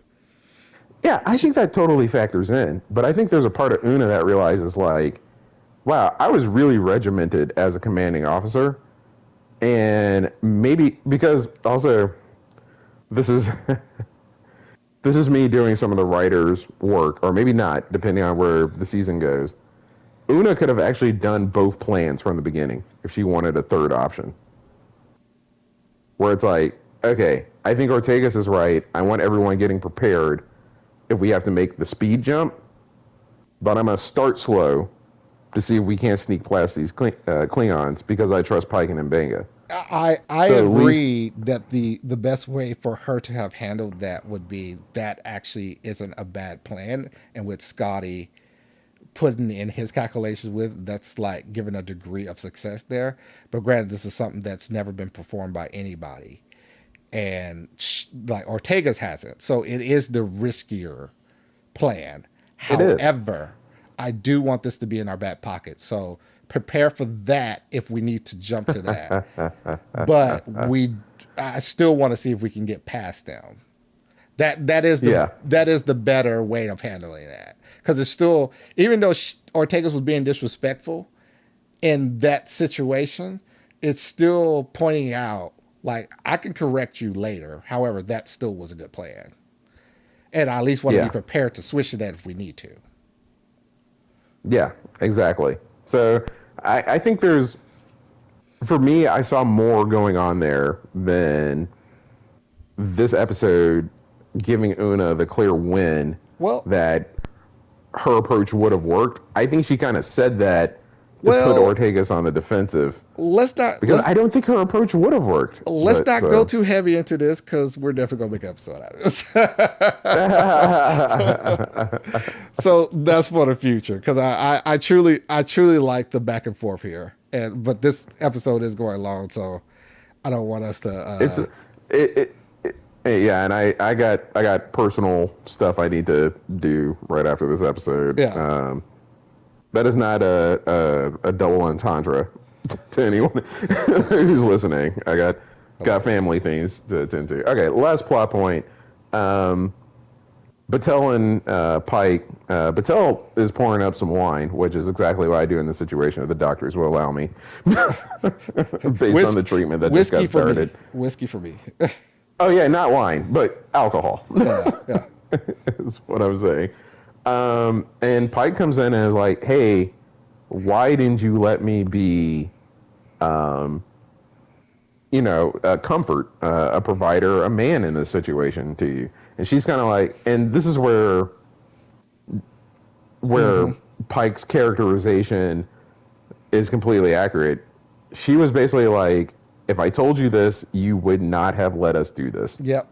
She was spot and it's on. 100% correct. She's spot on, which goes to show Not how much wrong at she all. knows him, and Yeah. also to the point that they truly need to be together. Put a ring on it You so you can know, get that HIPAA information from Mbenga. Like, that's all you need to do. But yeah, so they have a little fight but about it, and it's in the context of things. I'm glad they treated it like a little fight. It's like it's a as a little fight about it, and then it's like we're both scared. as a married man, I felt that whole scene very wholeheartedly. Like it Yeah, was one of those situations where both sides were right. Like Captain Pike was right for being upset that he wasn't brought into the loop of what they were about to do because this is a woman that he loves. And he wanted to try to do everything possible to make sure she doesn't pass away. right. She was right because she knows how he is and she knows that he would not have wanted to go with this plan to begin with. So it was one of those situations where somebody was going to be upset here because they both are Yep. right. And they're both captains, so they're both going to just make decisions Exactly. and run with them. So it makes sense that neither of them brought it to them. Like they're both in that command structure. So it's just yeah, it was a well done scene, and I think it ended well. And now we're I don't know. She's gonna end up half Gorn, half human. Like I'm I'm not curious sure to what's gonna know happen. what happens there. That's yeah. It makes it based on the mind meld, and I know Yeah. we'll wrap this up quick, but based on the mind meld, it seems like she's not gonna be okay, which is why I didn't want to swiftly agree to Yes. earlier in the Yes. episode. But That's it's what I like wanted to it's say not gonna earlier. be okay. I think this is going to Absent, be one of those situations that ends with a very sad moment. Unfortunately, I yeah, truly do. we're trending to tragedy. Yeah. I'm not ruling out a Deus Ex Machina kind of fix from I don't know Bones or Yeah. something like that, where somebody figures it out. And actually, I have a note. My very last note on this episode is like, why isn't Starfleet Medical handling this? Why don't they have like 10 doctors at a I would starbase agree or with that. at Like, Earth why is trying she to figure on this out? the Enterprise and not at Starfleet Medical and they looked her over? Yeah, that was my very last note on the episode. I'm like, I'm very confused as to why this is a Mbanga problem solely, a Shaft problem solely. Um, but yeah, they're trending like she's. And I was watching another breakdown from last week where they're like, apparently The Fly. I never watched the Hmm. movie The Fly with Jeff Goldblum, I but it's did. a very similar thing. He gets fly DNA in him and he turns into a fly. And there's Hmm. another sci-fi movie where someone gets alien DNA in them and they turn into that alien. So like it's trending that way, but maybe the writers are telling us something because they subverted like two or three sci-fi tropes in this episode. So maybe they'll subvert this and she'll be okay. But I don't know. What do you think? I don't know. We'll see. I really do. The just piggybacking off of because we got to put things into context. This is a prequel to Yeah. a show that has a lot of stuff that established this whole world. So a lot of things do have to change to get up to that point of Kirk's era. So that's what happened with I mean spoiler alert in from previous seasons of Strange New Worlds. That's what happened with Hammer. Yeah. Scotty at some point had to be introduced because Scotty was on the ship when Kirk took command. So they have to point out how Scotty got onto the ship. If Hammer was probably one of my most favorite characters that they could have created. Uh, but it made sense that he had to be unalived at some point. or Yeah. something happened to him where he gets Or he had to leave for some leave, reason. yeah, Yeah. to some other ship or something. So that's why I think this is going to become a tragedy because we all know the ending to Pike's storyline, the beep beep chair. But the Yeah. question is, no one knows exactly what happens to his love interest, Patel. I don't think they even touch on that in TOS. Um, Oh no, I don't. Well, yeah, I don't remember her name being said in the episode where Spock takes him to back to Talos 4, and he's yeah, he's there with that other girl that showed up in Discovery. yes. So I can't remember like exactly what her name is, but like so like there's no mention of this relationship. The drama of this relationship exactly is like what happens? Is Battelle So okay and they just break up, or like they can do anything with this relationship. The same thing, the same way how they dealt with Spock and Nurse Chapel. They can do anything with this relationship, but like ultimately, we know the relationship is going to end. It's just how is it going to end? yeah, exactly. So we're in a we're in an interesting spot with this one. We I are. think also the exact thing that you're talking about because we're speeding the wrap up because it's getting dark outside. we're I think another thing that keeps me from like falling in love with this episode is the fact that Pike and Mbenga went, and the whole time that the zombie stuff was happening, I know they both have to get out of it somehow. Like Yeah, it's entertaining how yeah, they get out of it, but like they put a jump scare near Pike, and I'm like, I know Pike's not going to get effed yeah, up by a yeah. zombie. You know, You, like it does kind of, and I think I pointed this out last episode. The fact that this is a prequel kind of subverts certain things, like because you know certain characters are not going, they're not going to be unalived. So you know, yeah, Vega lives. You know, Pike lives. He just gets done into the beat chair. Nurse Chapel lives. But there are characters that we don't know anything about. Uh, Una. Uh, I just said her name earlier. Una Chin Riley. Una. Yeah, Una Chin Riley. Well, not Una Chin Riley. The security officer. Oh, uh Lon. La'an. I don't know why I had a blank there. Yeah. So La'an, like we don't know what happens to them. We know what happens with Uhura. We know what happens with Spock, but we don't know what happens with the other side characters. The other engineer lady that's teaching Scotty right now. Like any Pelia and Pelia, Nurse Gamble. Yeah, anything can happen exactly. to them. Like those are the expendable characters, and I think it would give more tension if they were the ones in this stressful situation, because then it adds more tension because Yeah, like okay, that's gonna have to Captain Pike, but Nurse Gamble that's with him, they did just introduce him. and they do that in episode 1 where it's La'an and Benga, Sam Kirk, because you say I can't call him Kirk, Yeah, Sam Kirk, and Ortega's there. So we know that like there's two people that can make the sacrifice play at least if it's exactly, called for. So it keeps the exactly. drama in there. But when you The send no drama and one the who can make tension. a sacrifice play, it's just like okay, well they're gonna figure this out. Something's I gonna would happen. Oh, there's a magical force field section on the top of the roof by the comms array. I would agree with you, and I would agree with you in that. But that's some of the things that Star Trek has done. Like those are the same tropes that Star Trek has done like over its lifetime. So I don't give it yeah, I like don't. I don't take away Yeah, from it for that. yeah, I don't hate it. It's just when It's you're kind of doing the cliche at this zombie. point.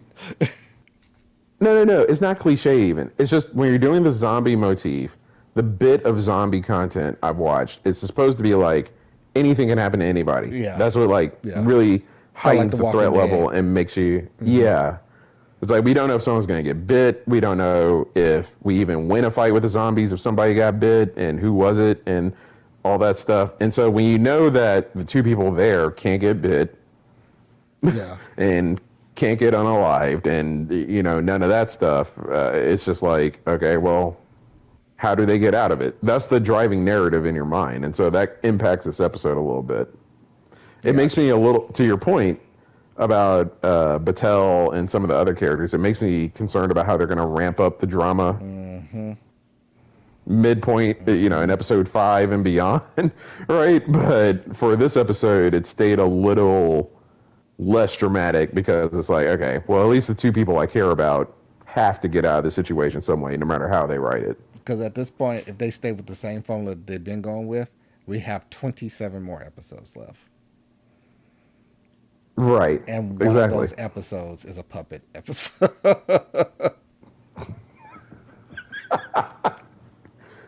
We have you told your brother that he's coming back for that episode yet? No, no, but I'm giving him fair warning. We at least got a year. So, Get righty. Get ready. Get right with God. yes. Like, you're doing this episode.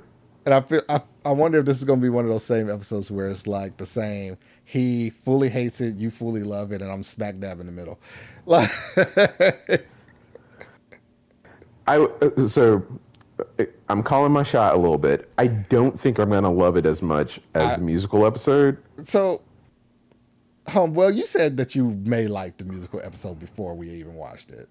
So I said that I don't think I'm going to end up liking it, and I actually ended up kind of liking it. So Right.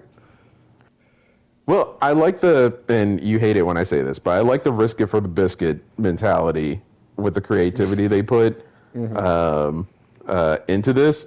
Sometimes you can go to the well a little too much. You You can, know what I you mean? can. Like, Like there's some things like you don't want to be too risky here, yeah, unless it's just your if, formula, like how South Park does. Like their whole Matt and Trey Parker, like their whole thing is like, oh, how can we get canceled today? Like when they yeah, make their exactly. episodes. So unless you're on that type of formula, that's a different story. But like Star Trek has never been on that type of formula, so the risk the riskiness of that episode, I understood why, especially with a lot of the cast that like knew how to sing, came from Broadway and all that. Heck, I would probably Yeah. want to do that as a if I was a director. Oh, absolutely. So I understood why they did it, but the puppet episode, we might be going a little bit too far here. Mm. We'll see. I'm open to giving it a chance. If they make it good, it's good, right? But yeah, I when I saw that they were doing a puppet episode, I was kind of like, it reminded me of Mad Men because Mad Men, I think had a similar episode count Uh-huh. every season, and every season they had an episode that was totally off base, totally surreal, kind of psychedelic, and towards the end of that run, it was kind of like I Mm. don't know. These weren't as good as the other weird episodes you did, and so like Yeah. I don't know. So that's what I'm feeling. But hey, if it's good, it's good. I'm gonna give it a 10 if it if it deserves it. Well, with all that said and done, what do you give this episode? I came in at a 6.5, and because of all the points you made, it's a 7. I bumped it up a half a point. I Bumped it didn't up to quite get to a 7. full point, but when you started talking about the tropes that were being subverted and switched around on this, I didn't clock it because I was exercising Exercise, doing while I two was watching things the at once. episode. Yeah. Yeah, exactly. And I really appreciated that. So I'm up to a 7, and I think that's the highest rated episode I've given it this season so far. Oh, really? What did you give the last two? You I think the don't? one before this, Wedding Bells, was a 6.5, Uh huh. and the one before that, Hegemony was part 2 was a 6 Oh, because I have a interesting. 2-part bias on it. You've been kind of hard on these episodes because uh I gave Hegemony Part Two a 8 out of 10, and then Wedding Bell Blues I gave a 7 out of 10. So with this one, I truly enjoyed this one. So out of the 3 episodes from this season, this would be the episode that I would watch over. Oh, Granted, like yeah, I had like my Four Lights moment, and then like two other things that like the bandana you really does talked piss me yourself off. into some, yeah, really angry moments in this. Because I didn't think about it, like because at the time like watching it I was like that pisses me off, but I have to take notes. So it really online was the time where I had like to be able to get that off my heart. So Okay, got it. I came into this wanting to give it a 9 out of 10. Whew. Yes, but I All think right. I'm going to go down to a 8.5 out of 10. Uh, Okay. because nine out of 10 is like, oh, this episode was damn near perfect, and it wasn't. It wasn't damn near perfect, but it was a good episode that I would watch over and over again, Gotcha. and try Gotcha. not to be pissed Yeah. about the things that I pointed out. My yeah, that's yeah. My geriatric millennial line, which we both are, for 9 out of 10 is because I don't think Gen Z and others are going to experience this in the realm of streaming. Hmm. If you come across the episode and it's just on, I'm not changing the channel. Yeah. So that's Yes. what I give out my 9 out of 10s for. And this didn't Yes. quite get there, but it got heavily, even though it was just a half a point, it got heavily rehabilitated by what you said during this. So yeah, I think 8.5 is a very fair score. Not that you're looking for validation, but yeah. Well, thank you, thank you. I'll accept the validation. But we're gonna end this here. We already had a pretty long episode discussing this, but Was it um, 3 hours? yeah, it was. So Okay, that's what I thought. That's what I thought. We'll talk offline about how to make this more efficient. well, thank y'all for joining us. And as always, we end on that wonderful quote by Jean-Luc Picard. It is possible to commit no mistakes and still lose. That is not a weakness. That is life. That is life, people. Y'all have a wonderful week.